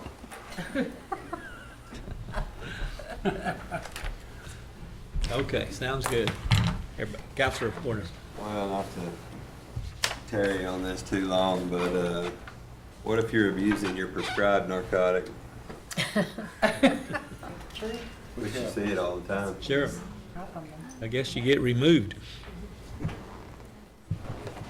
I may be using prescribed right now. There'll be a pattern there somewhere. It wouldn't, but then I was up. Okay. I think that unprescribed helps, okay? We've had some of that instance in the last go-around where medication, so we had to be very careful on how we worded that. So if everybody's okay with that, we'll move on. Okay, would you restate that one more time for the record here? Acting in his or her official capacity while under the influence of alcohol or unprescribed narcotics. Okay. Yeah, okay, we're good. Was that accepted as a friendly amendment? Yeah. Okay. Okay. Okay. The next change would be Duties, number one. duties. Section 12C1. And, this was an issue of certain sorts under the last election. Duties number one, ensure that the identity of each person attempting to vote is established either through personal knowledge or photo ID or by viewing some current form of government-issued ID card or the voter's ID card issued by the Cherokee Nation Election Commission or other methods of identification. It just broadens the authority of the precinct workers or precinct boards into identifying who can vote and making sure that the person who is voting is that actual person. Counselor Taylor. Just out of curiosity, what would be other method of identification? Could be a driver's license. Doesn't it say? Could it be a driver's Photo IDs covers that. Well, Well, government-issued ID Right. card would be your driver's license. Yeah. Passport would be your driver's license. Library I'm card? just trying to figure out where they were going with that. Harvey, can you weigh in? Would a library card work, Harvey? It does have a picture on it. I know, it doesn't say photo ID. That's what I think that's where Counselor Taylor's going with this. What other IDs? I think what the commissioner's looking at there is just any other method that would satisfy the election worker that this was the person that Sure. claimed to be. Yeah. Could have a military ID. Birth certificate. Probably so. Yeah. It's issued by the government, though. Yeah. I think we're trying to make it possible for them to vote. Trying to give them every opportunity here. And if the workers are satisfied that that is the right person, then they should be allowed to vote. Counselor Garvin asked a military ID. Are they not issued by the government? Yes, AJ? Councilor Taylor is correct. All the forms of identification that she just said are issued, are government-issued ID. This, again, is meant to be, the idea of the Election Commission is to increase the alternative accessibilities to the polls. For instance, and I'll just give an example of where this might come through. I go to the polls, used to vote in Delaney. We may have two poll workers that don't know me personally, but I come in with two friends of mine. And I tell them I'm Todd Embry. They don't know me, but my two friends said, we attest that this is Todd Embry. And I can, give them a statement or sign a quick affidavit, whatever. It's just some other means to be inclusive to get this person to vote. Again, every Cherokee has a right to vote, and they should vote. And we want to make it as easy as possible, for the, and we want to be progressive about Cherokees having the right to vote. Oftentimes, as we will see in elections today in other states, they make it, in Oklahoma, they make it very draconian on how to, on getting people to vote, and make it almost oppressive to vote. I'll give you my example. I go down to vote in Delaney today, or last Tuesday in the election. Whether they knew me my whole life, if I didn't have a photo ID, Todd Embry didn't get to vote. Now that's oppressive. That is not progressive. That is not democracy. The Cherokee Nation takes another stance, that if you are a person who can vote, we will do everything we can to make sure you get to vote. But we want to make sure you are the person that votes. And and I will tell you that I've been around the Cherokee Nation for a very long time, and there has not been one instance of accused voter fraud, that someone came in and voted that shouldn't have voted. Now, people said, well, it could have happened. It could have happened. Well, a lot of things could have happened, but not one instance of an actual allegation. We want to be inclusive.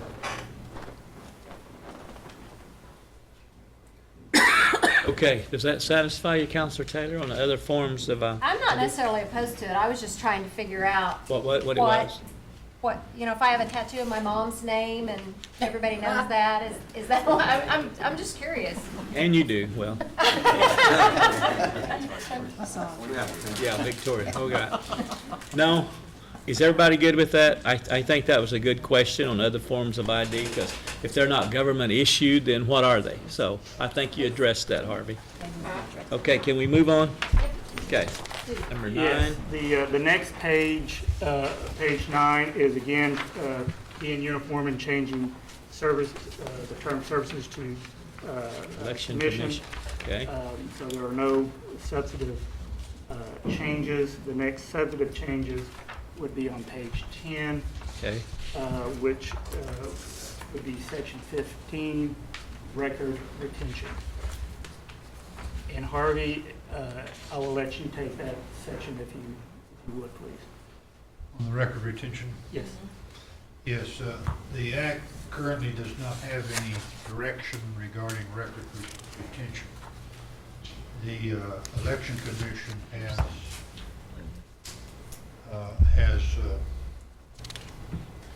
rules and regulations that provide for the destruction of election records after a certain period of time. We felt that it should be codified, and the council should say how long those records should be retained and then destroyed. And that's what this particular section is. It provides for the election records to be destroyed 1 year after the final appeal of any election. It does provide, though, that the certification records, which is the vote certification and the certification of the winner and all that, those be maintained for 5 years. It does require, as our current regulations do, that we announce that and have the commission in a public meeting vote to destroy those records. Basically, this follows our existing regulations that we have at the commission.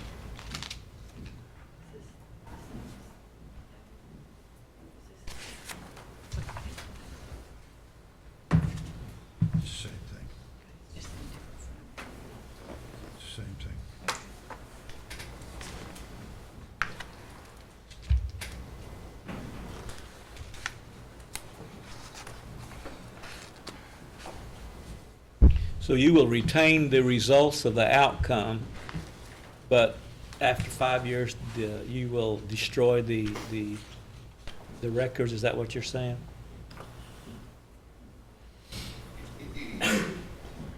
After 1 year, we would destroy the ballots, the precinct books, and that sort of thing. You get so many of them after a period of time. Okay. We don't have storage in our vaults. But after 1 year, we would destroy the ballots, and I might, if any of the council want, I can have the election services director here tell us what documents we're talking about. But you have absentee ballot requests, you have Okay. the precinct books, sign-in books, ballots, all that.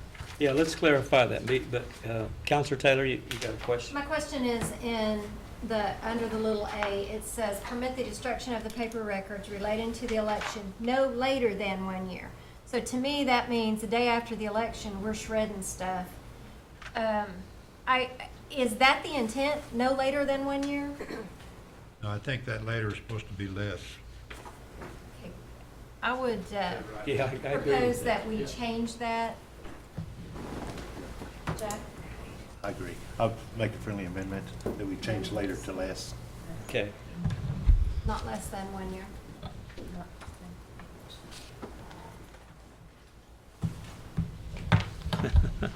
Yeah.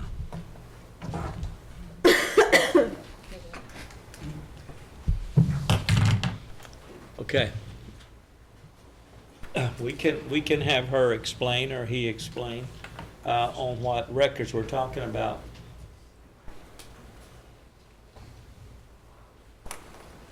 Okay, the records that we retain, there are, excuse me, there are some that I consider as permanent. All of the election setup, the certifications, election results, those are all things that we make permanent. Certifications that's signed by the commission when they finalize an election. The other things that we just want to dispose of, which does take up a lot of room, is ballots, both voted and unvoted, precinct signature books, and things like that. Forms, we have a lot of challenge ballot envelopes. All of those types of things are maintained currently we're maintaining them for 2 years after every election. But if we feel like once all the contests, everything like that, a year, if anybody wants to come back and look at it, it's in our office, it's available. But that's, it does, our small vault right now is over 2/3 full. Our large vault contains our election equipment. So we are, we're trying to maintain all this in a protected environment. And so that means that, the absentee applications, all of those things for every election, we don't want to get rid of them, but that's what needs to go after a year or two. Getting ready for the next one. Sure. Okay. Well, that clarifies a lot of what we were asking here. Right. What records are we talking about? Counselor Lake, do you have a comment? Just I guess, short question. Have y'all ever considered microfishing this or whatever they call that stuff they do these days? You still have to have a hard copy. Still have to have? You still have to have a hard copy. We are, this year we have added something, excuse me. As we get all of our voter registration forms in, they are processed, it is scanned in, so we can go into our database and pull up that person and we can see their voter registration form. With this upcoming election, we have added some software updates. We will now scan your absentee application. It will be attached to your voter registration so that if somebody calls in and says, hey, instead of just having it in a file, it's going in there and it's attached to their name. So we have a copy of their absentee application along with their registration and it's at our fingertips. So we are scanning. I'm just thinking of years to come, some grandkid might want to come back and see Todd's signature down there on the. And it will be there, as long as they're a registered voter with us, those will maintain and stay in their records. Thank you. Okay, does that satisfy everybody? Do we need to vote on that change? Okay, did you make a motion on that, Counselor Taylor? You mean on the last? On a I not offered- less than 1 year? I offered as a friendly amendment, Okay, so we don't need to vote on it? no, Okay, assuming. we no. just made that one change there? Yes. Okay, everybody good with that? Okay. Okay, we'll move on. Okay, we'll proceed. There are no provisions, substantive provisions in,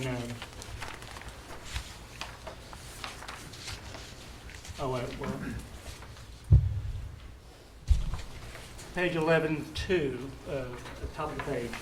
A person shall be registered to vote no later than the last business day in March of the election year, provided that tribal citizens that are 17 years old and can show their date of birth is on or prior to the date of the primary election shall be allowed to register to vote. The technical reading of the previous law is that their birthday would have to be would be on the election day. So it's a clarification language that makes it more commonsensical. Okay. Yes, Harvey? This was another area that the commission thought better to be more inclusive than exclusive. The way the law was previously written, if someone turned 18 on the day before the election, they could vote. But if they turned 18 on the day of the election, they couldn't vote. And the commission felt that if they turned 18 on the day of the election, they should be allowed to vote. And that previously it just said or prior to the date. I mean, because on or that makes them eligible if they're 18 on the day of the election. Okay.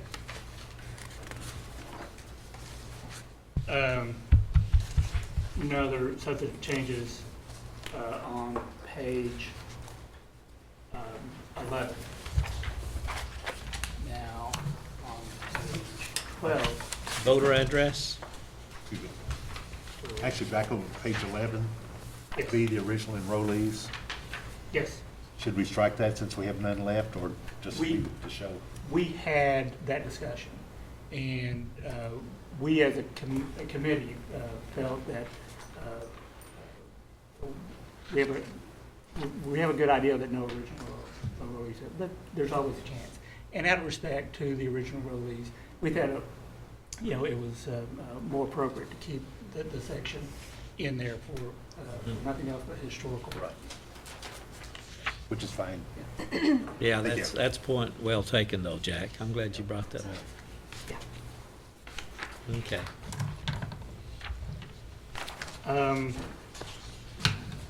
Page 12, we do change services to commission, and we strike by 5 p.m. on or before said date in order to be valid for said election year.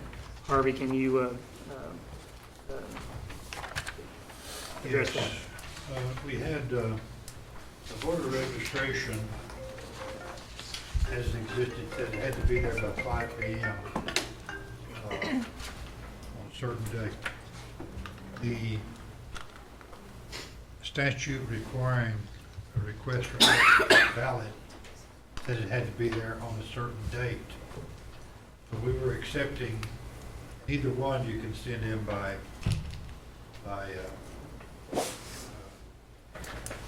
deliver it or by email or whatever. So we had a situation where we were accepting absentee ballot requests up to midnight, but cutting off election registrations at 5 o'clock.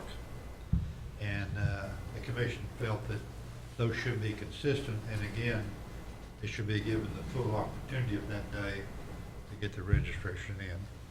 So again, they were wanting to make it more expansive and consistent with the request for absentee ballots. Okay.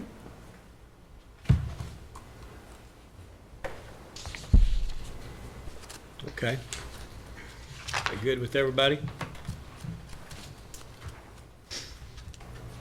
Then with moving along, we add a new section, subsection, B1. And it's not formatted correctly, but it would be a new section, B1. Voter address. Voters getting a post office box address or a rural route address must include driving directions and/or locations of residents that is sufficient to allow the election commission to determine their district of residence. As many of you know, as to redistricting that comes along and putting people in the right district, it is very problematic for the election commission when all they have is a PO box, and it's a large burden to try to contact that voter, get the requisite amount of information to put them in the right district, because it is very important, as you all well know, to get individuals in the right district. And when we have our 15 district system, that becomes problematic, and we've had issues with this in the elections since we've had 15 districts. This is an extra tool that would be used by the election commission to help that process run more seamlessly. So that is, I would defer to Harvey or any of the commissioners, but that's the purpose of that amendment. Yeah, that is the purpose. I'm just trying to say that when we get one in that doesn't have that, we just pull it away. We contact those people, send them a letter back or call and advise them that we need that information. But without that information, in many cases, it's almost impossible to determine what district to put them in, if it's a rural route or a PO box. Okay. In the precinct that they vote in, and when the new districts were established a few years ago, trying to get everyone, all the voters in the right district and in the right precinct, that was a big thing for the election commission. Connie used to work, it used to be the Cherokee County election administrator, and she said that the state of Oklahoma doesn't allow people to register with the post office box, but instead with these, they're just going to ask them to include directions, to physical directions, so that they know where to place them, for different districts and different precincts. And that helps them to understand that, because many counties don't have 9/11 addresses that helps locate the directions, like Adair County, in Veneta area somewhere, several, 2 or 3 different areas at least don't have the 9/11 addresses that would give them physical addresses to. I would say, Mr. Chairman, that in this off election year, the commission has been devoting, and the staff, a lot of time to going back and reviewing all of the old registrations that are registered by rural route and by PO box, and taking steps to try to contact the people, find out who they actually are, and put in them in the correct district. And we are finding many that are needing to be changed to be put in the correct district. We're hopeful that when this next election rolls around next year, we will have the most accurate set of records that we've had in previous history. Okay. And this amendment will help us continue to keep the new registrations where they need to be. Okay, everybody good with that? Okay, I see in the next few pages that we have a lot of commission replacement services. Anytime we come to that, someone will make a motion, we'll just move past that. Make a motion. Okay, anytime we come to that, just replacing services, we just move past that. Is that okay with everybody? Okay, all in favor signify by saying aye. Aye. Okay, I think we moved up. Thank you. There'll be a great amount of time, sections that we didn't recommend any any changes to. However, you know, the purpose for putting this before the council as early as we did is at any time that you see a section that we didn't address, that you wish to take up, please inform, let us know. Otherwise, I will go to page 17, 5. Yes, Counselor Austin. On page 13, very top, item 3, there is the word registered. Everything else on the page is commissioned, but there is registered, which actually changes the correct. information there. Do you want to cover that quickly before we move on? Yes, yes. List information. Each list specified in subsection 2 of this section shall contain the following information for each voter listed: name, last known registered address, date of birth, last known phone number, social security number, et cetera, et cetera. Harvey, remind me again why we had registered. That, and we found that a lot of the bad addresses we had, or addresses that were in the wrong district, resulted from the previous commission when they get a request for an absentee ballot that was different from the address that the registered voter had registered at, they would change that address to that address. Well, the voters, they might request the ballot from their parents' home or where they live now or at school or something like that. So we wanted to clarify that the list that we're going to give when you request the votes is their registered address, where they're actually registered and where they can vote, not where they have previously requested an absentee ballot from. Okay. That was the purpose of that. Okay. You good with that, Counselor Austin? Yes, thank you. Okay.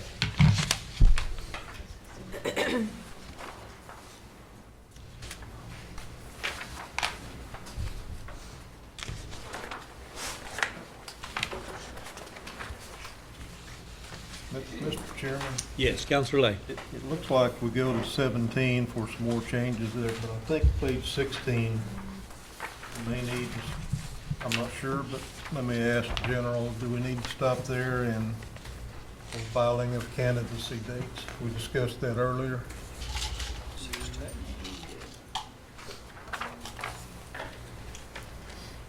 Yes, if you're going to change, that would be the section to address if you wish to change the filing of candidacy.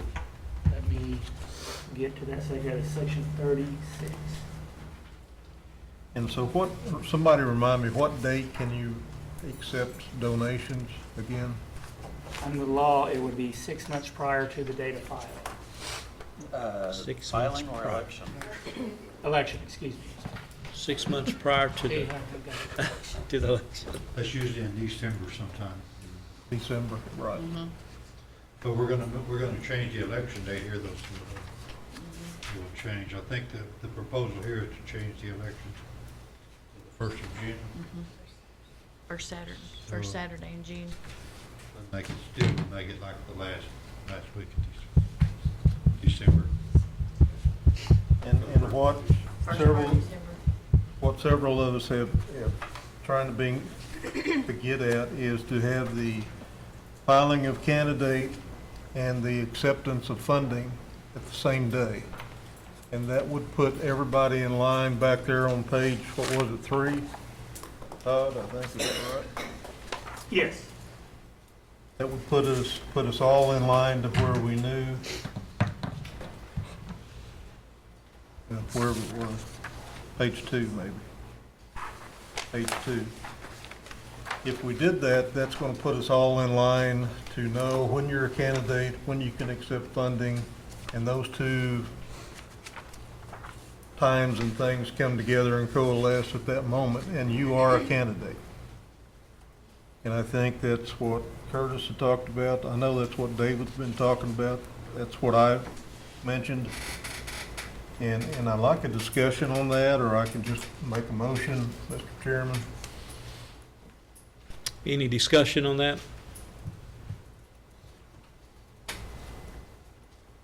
Well, if I may entertain a question. Sure. Councilman Lay, would, I understand your goal is to put those two dates together. Yep. Would your goal, would it be, put that the filing and acceptance of money be in March, or the filing and acceptance of money be in December? Or, and one thing that the committee may consider is that not have any reservations on when you can raise money. The filing is when it occurs, and whenever you choose to take money, that's when you become, according to the definition that we got, that's when you become a candidate. Well, and my thoughts are those two dates should be together at the same time period. And I don't think you can wait till March to do that. I think you've got to back, because you're a lot of, especially chief candidates, they're getting pledges all the previous year probably, I'm guessing, from what I understand about the process. And the check can't come in until December, whatever that date is. And so my thoughts are that when the checks come in and the filing date for candidacy ought to be the same day. And so that would be at least December, back it up to December. We don't file normally until March. And that's just the clarification I was trying to get at. And Doesn't have to be December, doesn't have to be March, but you need more time than March to probably start taking funding. and I would highly agree with that. I mean, I think you would, it would truncate and it would hamper some candidates' ability to run a campaign. And one thing to consider, based on the definition that we have for candidacy now is when you file or raise money.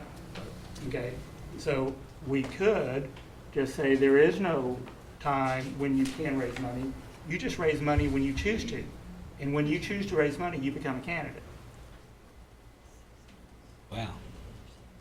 If somebody wanted to jump up today, Todd, and raise money to become whatever, council chief, whatever. So we have now made that process almost a 4-year process. Well, and that doesn't appeal to me at all. well, and yeah, there's pros and cons to that. I mean, in federal elections, there are no prohibitions. I mean, you can. If I want to raise money 4 years in advance for president of the United States, I can. And I understand that, but let's let the feds do their business and let's. Right. There's much to be learned and much not to be learned by the federal system. But that these are real particular.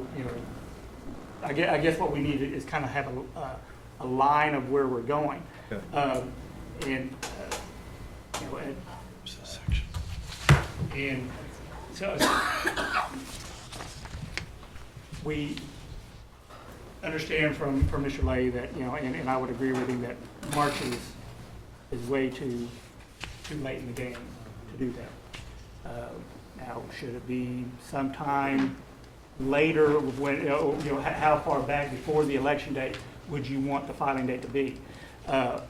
Mr. Chairman, I believe this would be a good time to take a break and talk among yourself. I know I've got 2 bottles of water here, and I need a break myself here.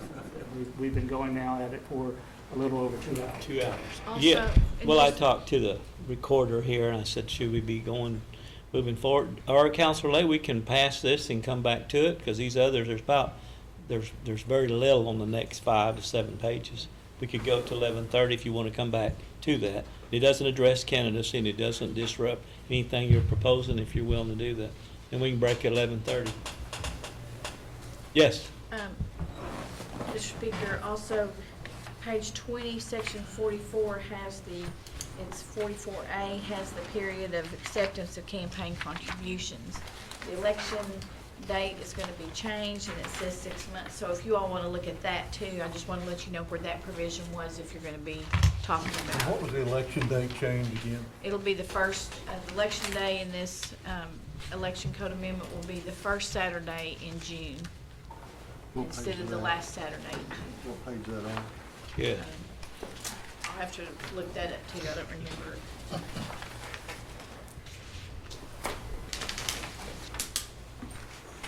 I think let's take a break if you want to, Mr. Chairman.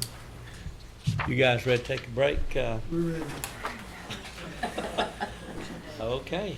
How long? How long of a break we talking about here? Because we're getting close to lunch. That's why I said we go to 11:30 and take a good break. I recommend we take a short break. Let's take a 15-minute break.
election dates are, in case you need.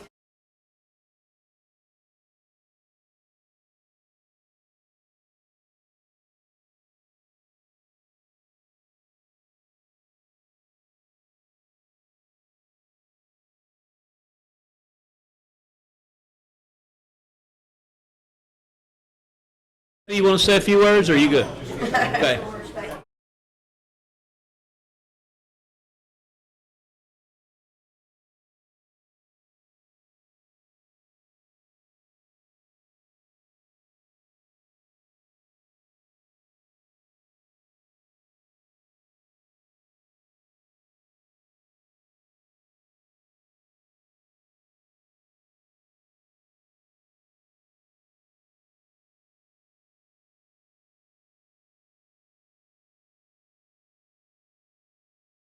What I'd like to do is table this section for right now, and we'll come back to it later. We're in discussions with election Okay. on times and things. Sure, okay. Thank you. Okay, that moves us to 17. That's on candidate according to section 3A-3. Yes, Counselor Taylor. On page 17, this number 5 that has been added, I would like to propose that we change the amount of the fine to equal the filing fee for whatever office. I second that. I think that's a good idea. Discussion. Okay, the amount of the filing fee equivalent to the fine, correct? Okay. You want to vote on that? We can. I'll offer it as a friendly amendment. Okay. Actually, I'm supposed to be accepting. Okay. So yes, I'll accept. All right, all in favor, signify by saying aye. Aye. Opposed? Okay. Moving past 17. Mr. Chairman? Yes. If I may suggest, a friendly amendment. Throughout this, we have been changing fine to civil penalty. We forgot to change fine to civil penalty here. Okay. So if a counselor would offer a friendly amendment, it may be accepted by the sponsor too. On all of them. On all of them. I guess- Yes. Make it all like a Yeah, filing fee. whenever the term fine is, it's civil penalty. That's what it said. Should just be, shall be penalized, Assessed as assessed. a civil penalty. Fine, though, too. You don't want fine. So we're not doing fine. Okay, we better have you read that, Counselor Taylor.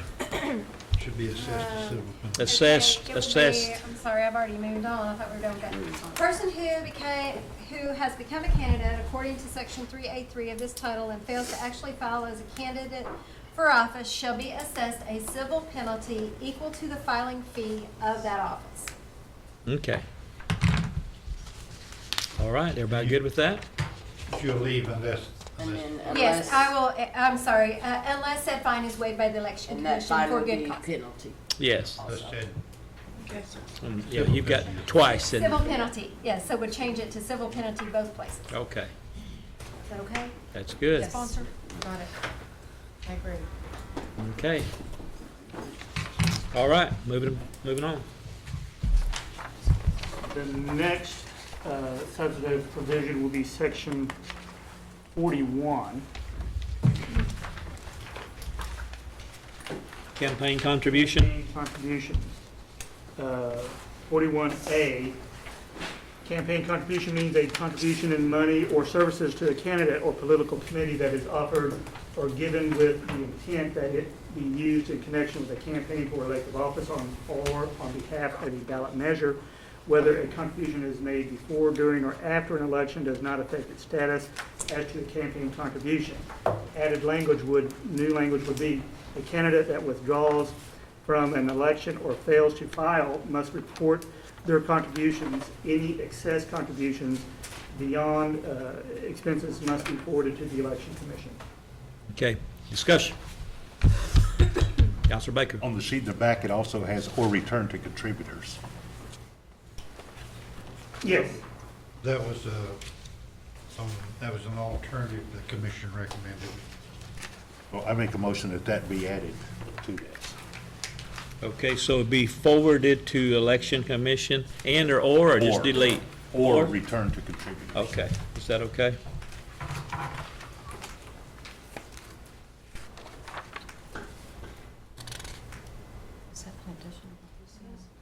Okay. But that's, I mean, in the form of a motion. Okay. I'll Got a second motion? that. Second? No. Okay, got a second over here. Discussion. Counselor Austin? Yes. Two things. In the top line, not the blue, but the top line where it says campaign contributions means contribution in money or services. Should we include the word goods? Goods? Are you using services for that, Harvey? Is the services broad enough? Services, what you do, goods would be, If I you give could you hot touch, dogs. right? Yeah. Certainly wouldn't hurt to add goods. Service would be what you could do. Services, comma, goods?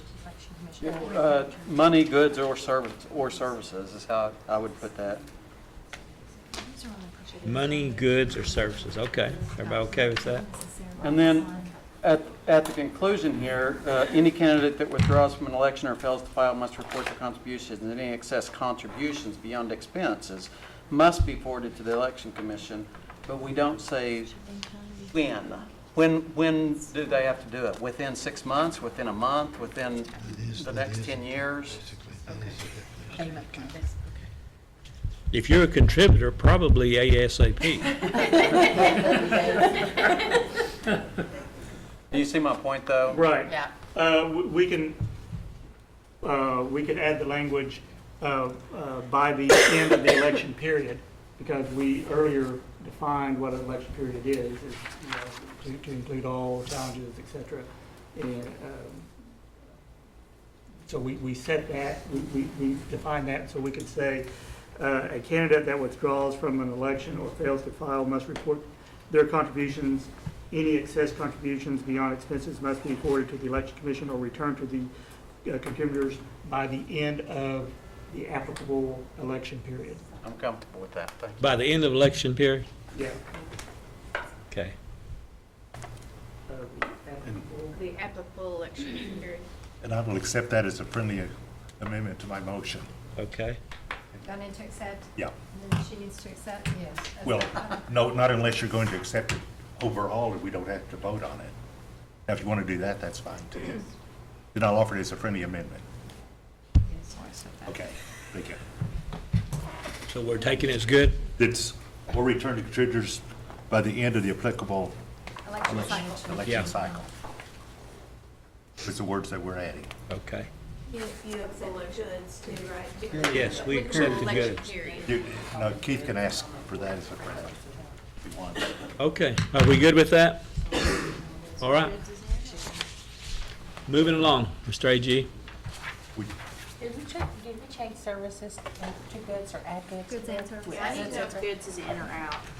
It's in. It wasn't part of my motion. It was, So, Counselor Austin put I thought it was part of my contributions friendly, in money, goods. Or services. it's fine with me, as Yeah. long as okay. That's fine. Yeah. That was my intention. All right. We good to move on? Said it, okay. Okay. 19, restrictions related to contributions. Yes, section 43,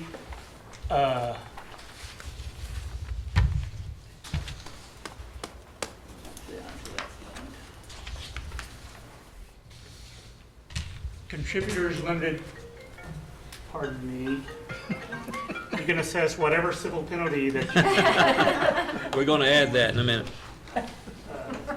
to do at this point.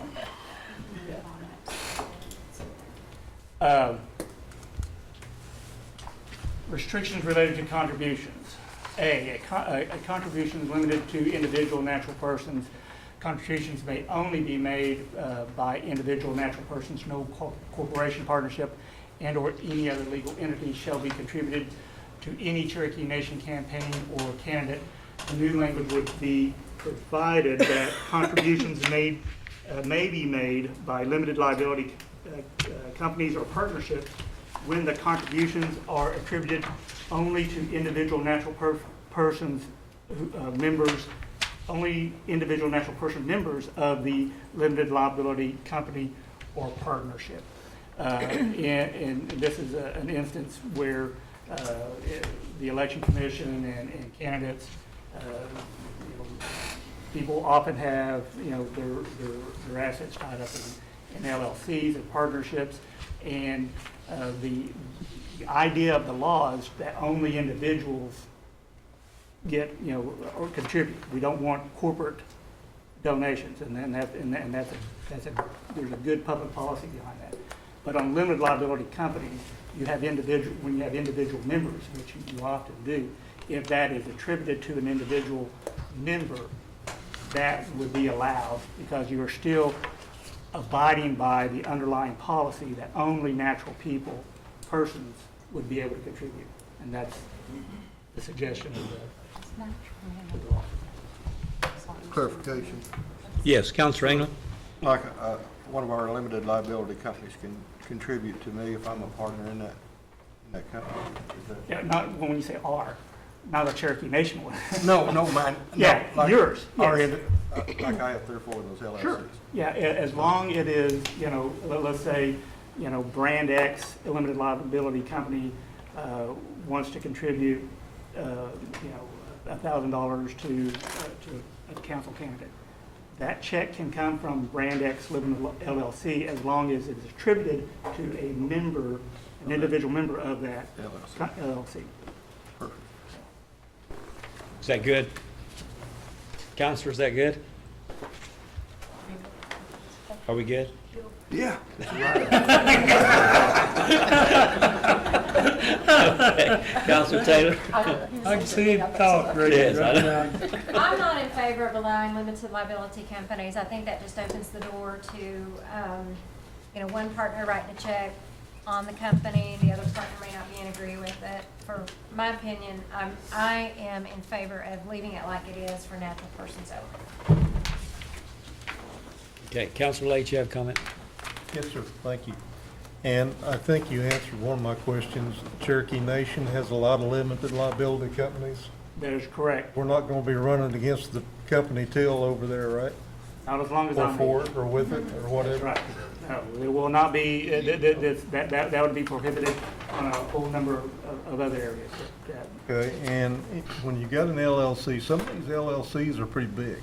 They start out maybe as a spin-off of some company, and they're pretty good size. They're not mom and pop. And so if you've got 20 partners who can write 20 checks, are they all going to write that check off of one LLC? Well, as long as it's attributed to an individual person, they could. I mean, they could anyway, if they made a drawdown to an individual or a contribution dividend to an individual, and they go ahead and write that check on their personal account. Oftentimes, LLCs, they can be big, but oftentimes they're small, and these are people who have their assets, put in, and it gives the opportunity of a person to engage in the political process and without having to go through the corporate minutia of doing it. The idea of the law and the underlying policy is that individuals contribute. If I'm an individual in a limited liability company, and I have those assets are mine, I should be able to contribute as long as it's attributed to me. And that's Well, and if I'm not going to name a company, but if I'm Acme Construction and I spun off a company in various parts of America, and they're LLCs, because that's easy. It's easy to start an LLC. And all of a sudden, you've got a lot of partners who are contributing. Do they contribute personally and through the LLC? just personal. Well, that's not on here. Well, no, it says as long as it's contributed to an individual. On the LLC. Okay. Now, Todd Hemphrey can be a member of 20 LLCs. Yep. Todd Hemphrey can only give a candidate, one particular candidate, $5,000. That's why you have to attribute it to an individual member. Todd Hembry, member of LLC 1, LLC 2, LLC 3, can't write 3 different checks from each separate LLC to one individual. What keeps Todd Emery from just pulling 5,000 out and writing a check on his account. Nothing. Well, and that can happen. What, I think this is confusing me, and I think that it's one step away from a corporation and one step away from a PAC, and I just can't, I'm not going there, so, thank you. Counselor Baker? Motion that this addition be stricken. Second.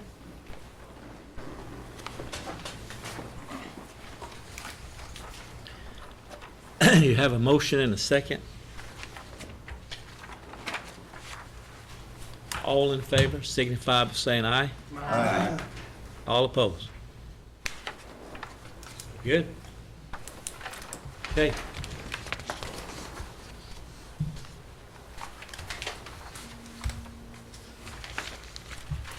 The next one will be B, contributions amount limit. No person shall contribute more than $5,000 in cash or in kind to any one candidate during an election period. Personal funds of a candidate expended for campaign purposes are not subject to a $5,000 to a $5,000 amount, but should be included in the expense report of the candidate. This codifies the rulings of the Supreme Court, which clearly said that an individual could contribute an unlimited amount of funds to their own personal campaign. As long as they're reported. As long as it's reported. So this is codifying what the Supreme Court has said. Everybody good? Counselor Baker? May I offer a friendly amendment that instead of amount and the last line, that be changed to limit? Or not subject to $5,000 amount, but a $5,000 limit. Oh, right, okay, $5,000 limit, but should be included in expense report? Okay, is that okay? Is that okay, No, Harvey? it's not I have no objection to that. Okay. So we're striking amount to limit.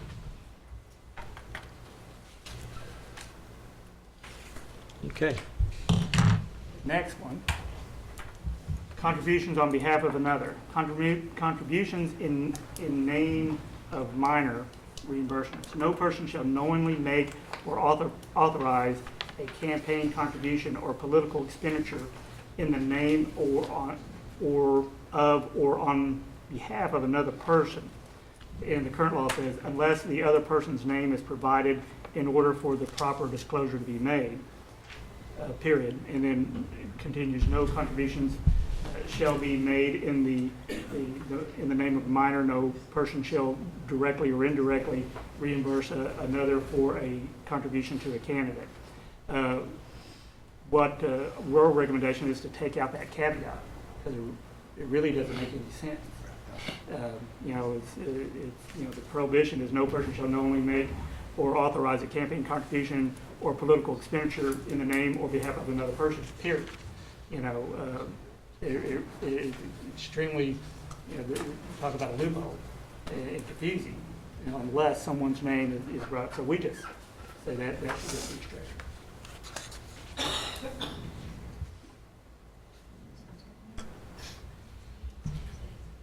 Seeing no objections, Mr. Chairman, I'll continue forward. The next one would be E, section 43E. Every person shall provide their name, address, and currently it would say telephone number, type of employment, and employer's name, with every contribution made to a candidate on behalf of a ballot measure. The candidate or his or her financial agent shall forward this information to the Election Commission. We propose to strike telephone number, type of employment, and employer's name, and just say every person shall provide their name, address, and occupation. This will make it copacetic with other requirement, with a requirement that is contradictory later on in the act. That so we're making the act uniform and still providing an adequate information of who's making this contribution. You got your name, you got their address, you got who they work for, and that'd be copacetic, or that'd be in concurrence with other requirements later on the act. Mr. Chairman, where's the other one, Todd? Just Are you looking for it, Harvey? 47A, It requires that you report the name, occupation, and mailing address. This was changed in the last amendment. 47? Page Page 22. Page 22. Page 22. Oh, I'm sorry. Page 22. This, Yes, Counselor Thornton? got a question. Right now, a candidate can receive a contribution from a different tribal member. In other words, I can get $5,000 from the Creeks or the Choctaws, or, I think that's a little under the road type deals. And I think that they may have some kind of holding with you for you to change, let's say, a compact to read the same way they want it to read. And I don't think you should be able to get a contribution from another tribe or tribal member. So that's my thoughts. Because I know that happened in the last election. Well, if I may address, I totally can understand your point if a tribal organization, let's say that, I'm saying they have all the money in the world, but they do. Chickasaw Nation. Some of them do. Governor Anatomy, that's just a joke. If another tribal government, would make that, would say, Choctaw Nation is, or Chickasaw Nation is, or Creeks or whoever are making a $5,000 contribution to an individual. Well, first of all, that would be improper, because of a potential conflict. Secondly, it'd be improper, under our statute, because only natural persons, can give contributions. But there's a way around that. Well, but there, I believe and this body can do whatever they want to, but boy, that would be extremely problematic for the election commission to try to then find out, or a political candidate to find out the tribal membership. It's not up to him, it's up to you. Well, there's a lot of people that, that I'm going to have to vet to say, well, are you a member of of a particular Indian tribe, or any Indian tribe? Are you a dual member? It can be extremely problematic for the candidate and for the election commission. If that violation was to bring up, they would have to show intent. If they or brought to the Attorney General's office, I would have to investigate to say, okay, was this knowingly done, was it potentially done? It would open an extreme can of worms. It would almost be impossible to police. But, those are my thoughts on that. Well, if you receive it from an administrator in another tribe or general manager or something of that nature, are you saying that's okay? I'm saying that it's okay to accept political contributions from, in general. I believe that people, the Supreme Court has ruled that free speech is attributed to political contributions. It would be very difficult to, everyone knows what, if there's a true conflict of interest, well, those matters can be handled. But just by a blanket prohibition, say, well, you just can't take money from any other members of tribes. Are they federally recognized, state recognized? There are some groups of people who self-identify as tribes. I mean, it would be extremely difficult and problematic for not only the election commission but the Attorney General's office to try to police that. And plus, an individual has a constitutional right to use their money as speech. That's been held. So I understand. It's a valid point, but just in I can hit Governor Anatomy up for some money. You could. Okay. Go on. Okay, moving right along.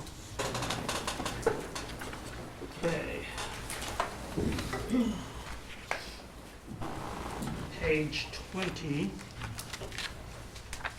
on 20E?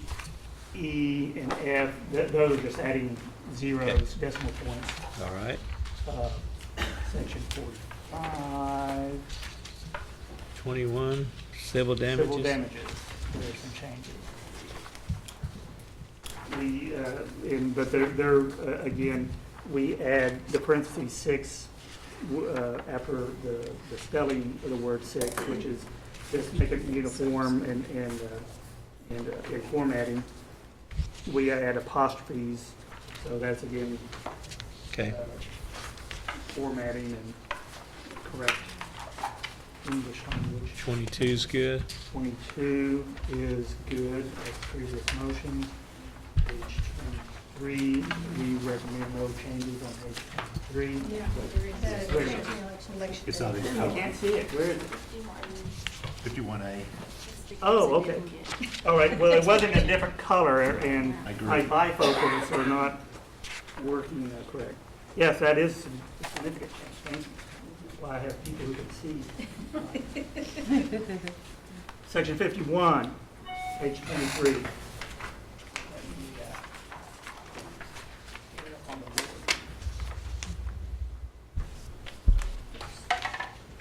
board. A general election. The general primary election for elected officials shall be strike 4th Saturday in June and change to the 1st Saturday in June of the election year. And Harvey and Ms. Parnell may want to read. Yes, the reason for this requested change in our previous election, in the general election, we had some recounts, and then the general was coming over this, the runoff was coming up, and there was a very close time frame between the time the recounts were done and the appeals were done, and we had to print the ballots. In fact, we were fortunate to get the Supreme Court to schedule their time so they would do the recount at the first possible time, and then basically we had the recount, I think, on a Thursday or Friday, and we had to have the ballots printed on a Monday. So the staff had to work over the weekend to get everything ready after the court made their decision, after we had the recount. So there's just to be able to get the results of the general election, have the recount time frame inserted, the court's time to make decisions. There's just wasn't quite enough time to comfortably be able to get the ballots printed and send out the absentee ballots for the runoff. There were just a few days in there. We really didn't give the voters enough time to get their ballots, consider it, mark them, and get them back. And we think that we need that extra 3 weeks in there to do that. It'll give more voters more opportunity to get their ballots and vote in the runoff than we had last time. Yeah. Everybody good? Yep. Okay. The others, you're adding section, the word section. 24? Yes, electioneering, that is, we're, along with the section symbol, we're just clarifying that these are sections, and we changed the word act to title. Employee solicitation, the use of official website of the Cherokee Nation, the Cherokee Nation intranet, employee email list, or office phone extension for political purposes is prohibited. It's grammatical. Okay. Counselor Taylor? I just wondered in that section D if we can change that employee email list to employee email addresses. The way it is stated to me indicates that unless you're sending to the whole list, then you're not in violation. If you're sending to 40 people that work for Cherokee Nation or CNB, then you're not in violation. It's kind of the way I read it. I don't know if anybody else has heartburn over there or not. Section D on page 24. Change the Yes, word, ma'am. the It recommendation. says employee email list, which to me says unless you're using the whole list, you're not in violation. And that's a good point, Counselor. I mean, the governmental policy behind this is that when you come to work, this is a political free zone. And you Right. shouldn't, you shouldn't expect to be getting emails at work or getting calls at work or being, or the intranet being used for political purposes. So, Councilor Taylor, I do like your thought, and I think it does make it more clear that, employee email, Cherokee Nation email addresses are off limits. Okay. Okay, Counselor Taylor, why don't you read that? Let's see what we got. So it'd be a friendly use of official website of the Cherokee Nation intranet, employee email addresses, office extension for political purposes is prohibited. Email addresses, okay.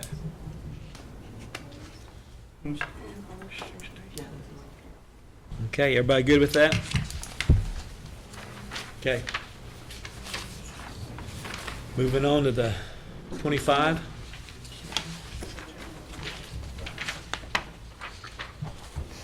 Okay, sorry, next would be section 53, washers.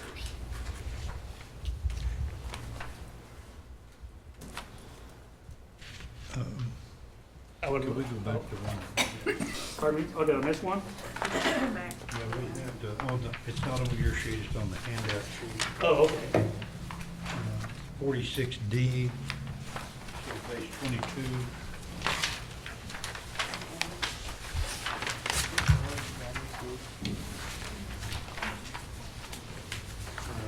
Which provides for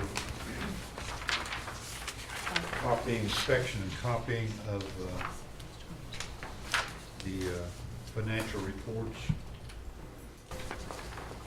The Election Commission had recommended that at the end of that sentence on 46D, there be added the following language: for a reasonable fee for searching and or making copies of such reports.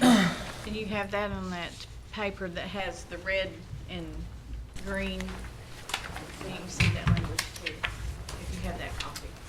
And the reason they had asked that is that they have many requests for, some people come in and request, they want a copy of all the financial reports, or they want a copy of all, for several months, the financial reports for a particular candidate.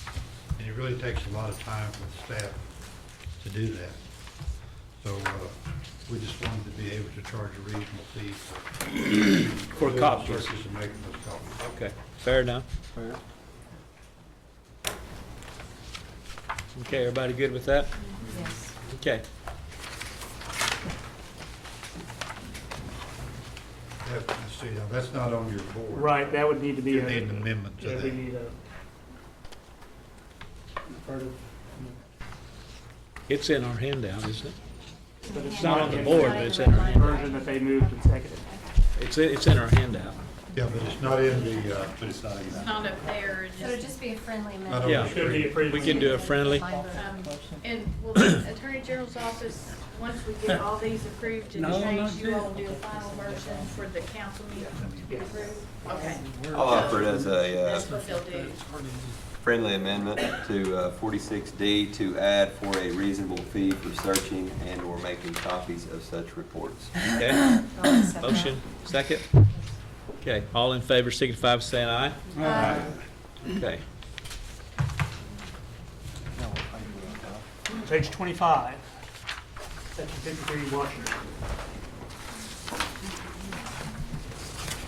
And we are making some, or suggesting some changes. A primary election, each candidate in a primary election for the office of principal chief, deputy chief, and for the council may submit one, we just add the word one, name and up to two we add the word to alternates as designated watchers in each precinct and in-person absentee voting. That is language that we've added, and absentee voting. Within a time to be described by the election commission, each candidate may also submit one watcher name and 2 alternate names for the absentee ballot affidavit examinations. Okay? The purpose is obviously of just adding the words, 1 and 2. We wanted to make sure that that watchers were permitted not only for the precincts but in the absentee voting. Sure. Looks good from here. Everybody okay with that? Okay. And section 6 is just more of the same of adding the actual word spelled out 6 instead of just the numerical numbers of 2s and 6s. And that's the only proposed changes in page 25. Okay. Page 26 will be section 61.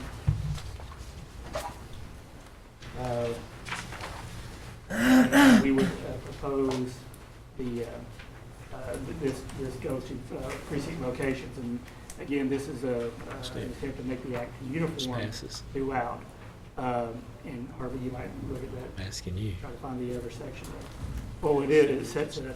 The election commission shall establish the location of each precinct in accordance with section 11C8 of this title, which is earlier, and the autonomous nature of the election commission.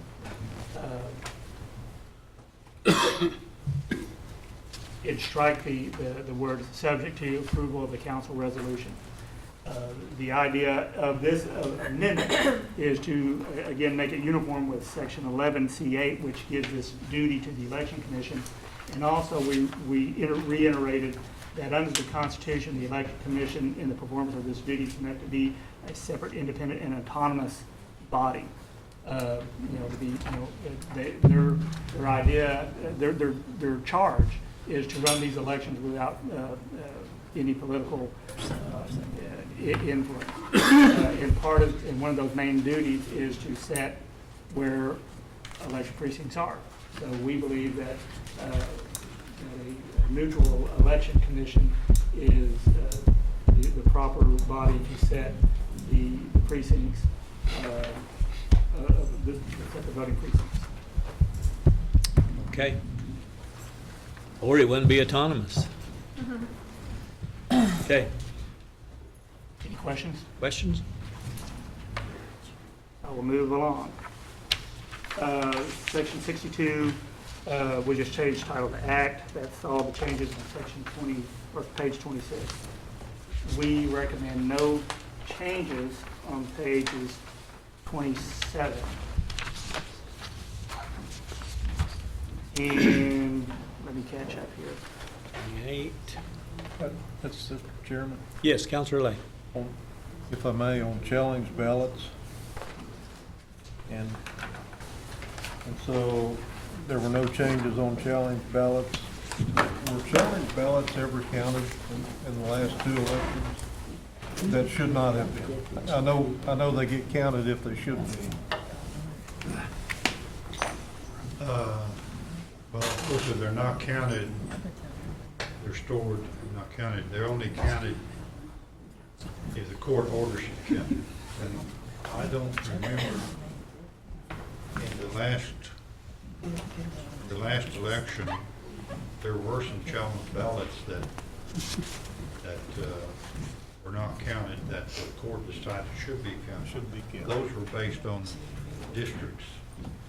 The person came in and voted in the wrong district, and the court didn't count the ballot, or the person came in and voted in the right district, but they were registered in another district. And the court didn't count the vote. So, yes, the court changed some of those that were counted previously. Thank you. Okay, good question. Okay. The next change we have is on section 72, which is on page 28. Signature or copy original signature. Councilor Taylor. And I just want some clarification from the Election Commission on this. I am assuming that this is to allow for documents that are faxed or attached to an email. Is that your only purpose there? Okay, very good, thank Yes. you. What, this is to allow us to assume, to accept the email or faxed request. But it also is to require it to be a handwritten signature and not a facsimile or typed signature. I'm good with it. You're just changing with the times is all that indicates to me. Okay. Anything else? So you're on 72 here, right? Yes. Yeah, that would require an amendment too, because it's not in this. 72E would say handwritten signature or copy of original. Signature or copy original signature, is that what you're saying? Handwritten signature. What you're asking for. Yeah. To insert handwritten before signature. We're asking for a friendly amendment to. Who made the motion on that? Anybody?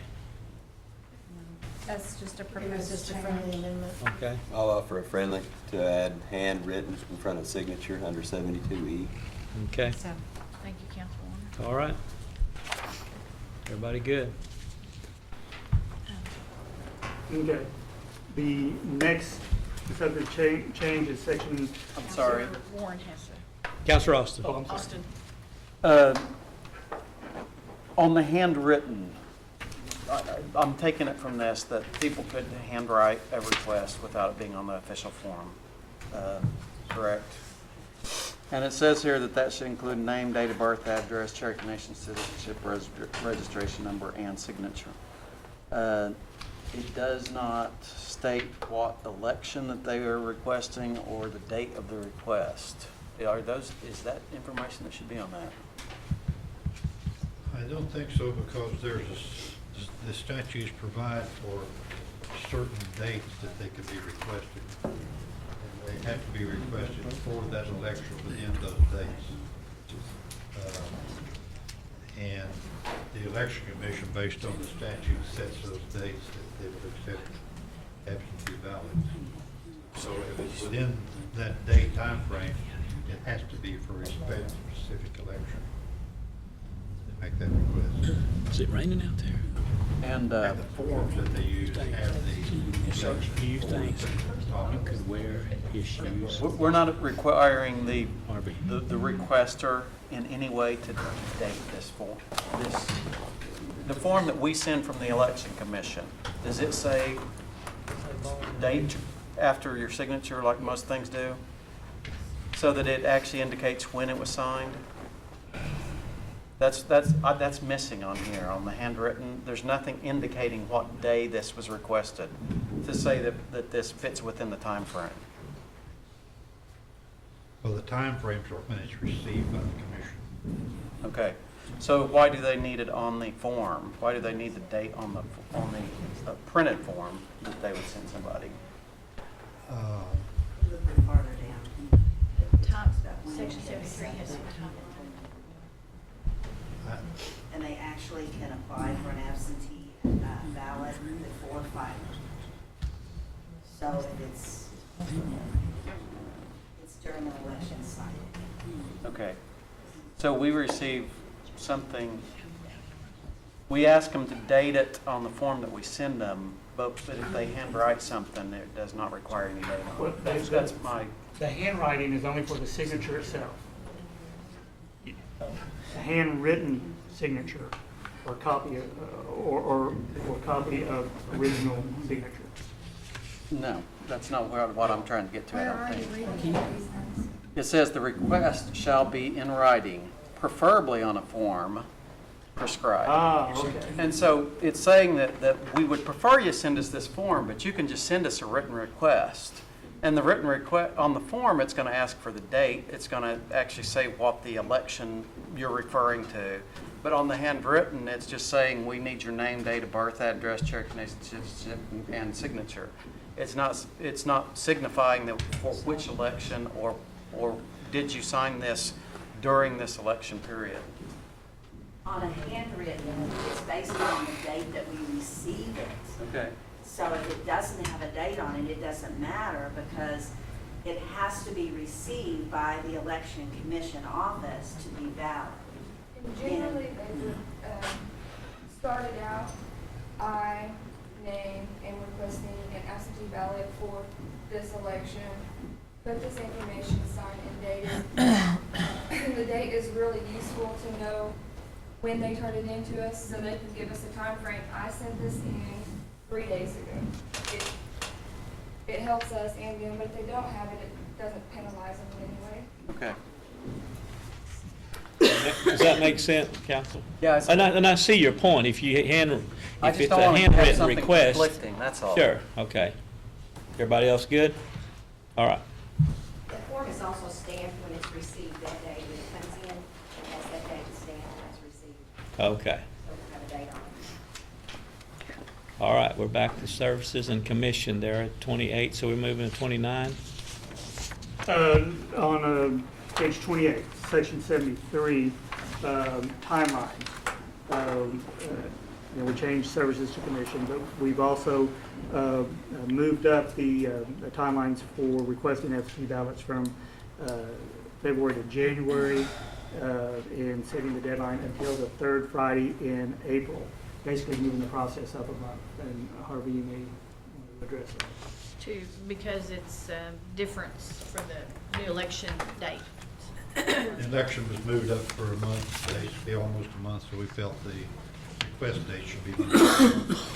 Okay. There was one error in the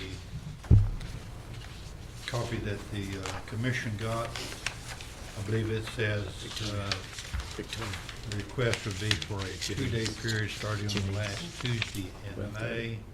Yeah, I got you. And I changed that, but we didn't move that one up. That needs to be April. It's on your, It's your on green sheet. But it's on the, oh, no, that's just Friday. You're right.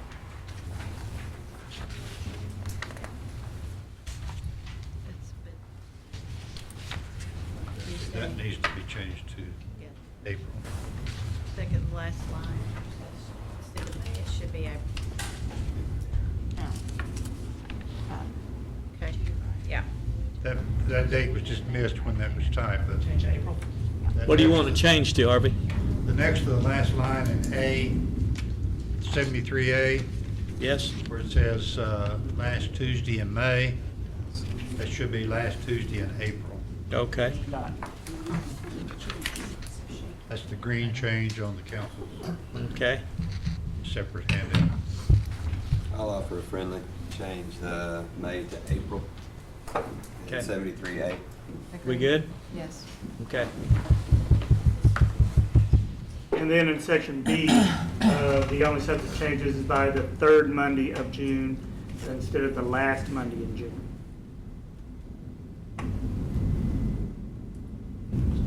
Okay. And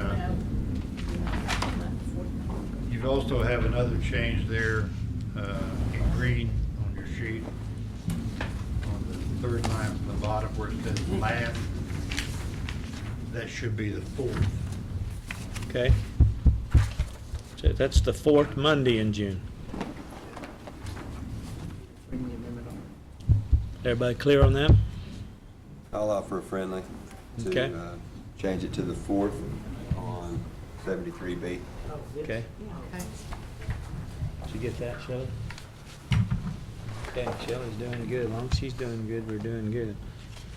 Okay, C? You got a... D, very long change concerning participation of registered voters, and Harvey, I'll let you take that. Yes.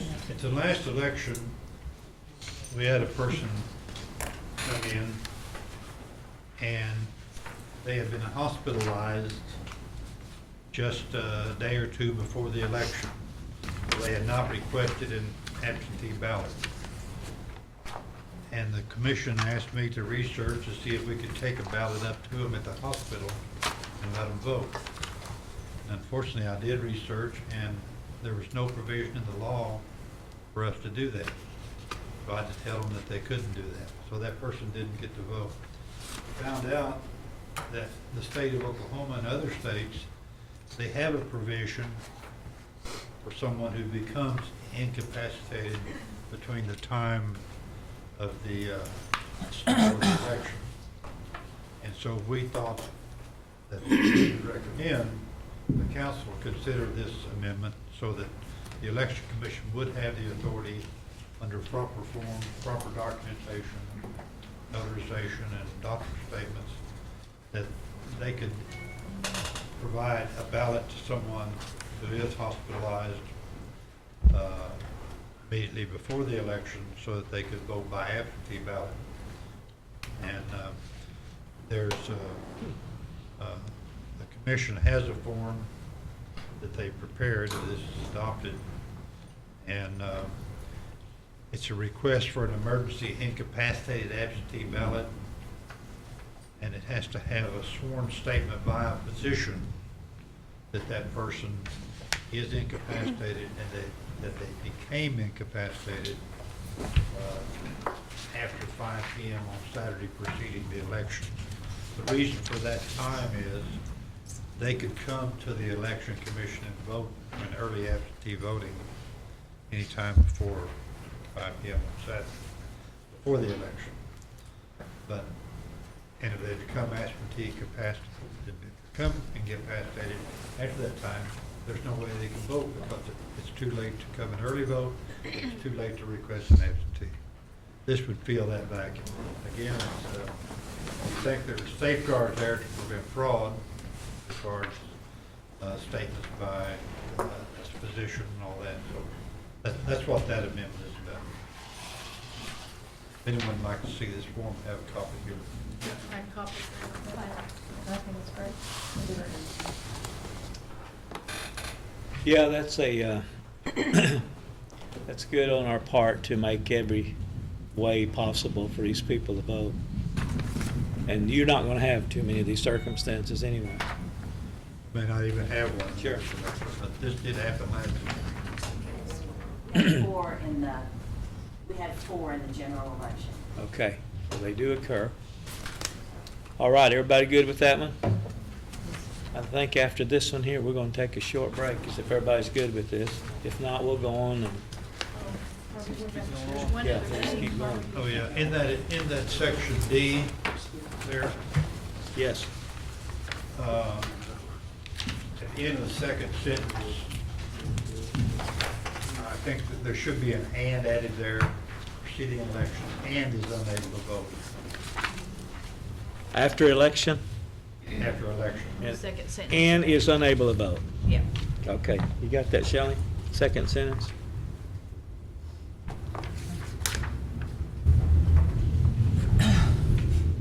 Get that? Yeah. All right. I'd like to offer a friendly to add "and" after election and section D. Okay. Except Friendly and accepted. All right, everybody good? I have one question. Yes, That Councilor would Rainey. just be for in-district hospitals, right? I mean, people that would have had those two options. I mean, Yes. like, because Yes. an at-large person would have already requested Sure, their. it would only be for So you wouldn't have to people- run to Oklahoma City. People that were eligible to go to the precinct and vote. Okay. Come to the election commission office and get an absentee ballot with this form. What's that? I could see this causing some havoc because I got voters that's registered in my precincts that live in Los Angeles, but they're registered to vote in Tahlequah. So by these bylaws, is it mandatory that you guys go out there, or that you guys get them a ballot? Or is it just, we don't have the staff to go out there, or how does this work? They have to come to the commission office. They have to have a representative come to the commission office. And they pick up the ballot? Yes, they sign the form and they don't get the ballot, they get the absentee. Absentee. So the representative is the one that's sending it or getting it to the Yes. voter. It's Yeah. not actually the election commission. But they don't actually get the ballot, they get the package, and it's sealed. That's like when you get mailed an absentee ballot, Mhm. that's what it is, it's that package that you get mailed, the Okay. vote absentee. Sounds good. I know we're thin on staff, so I didn't wanna No. send people all over the United States, you know. All right, No. thanks, Harvey. Yeah, we're good. Thanks, Speaker. Okay, if everybody's good with that friendly, we're going to take a lunch break here. So we will resume back. Shelley, what time? Well, let's try, Yeah, go, Joe. we'll try 1:15.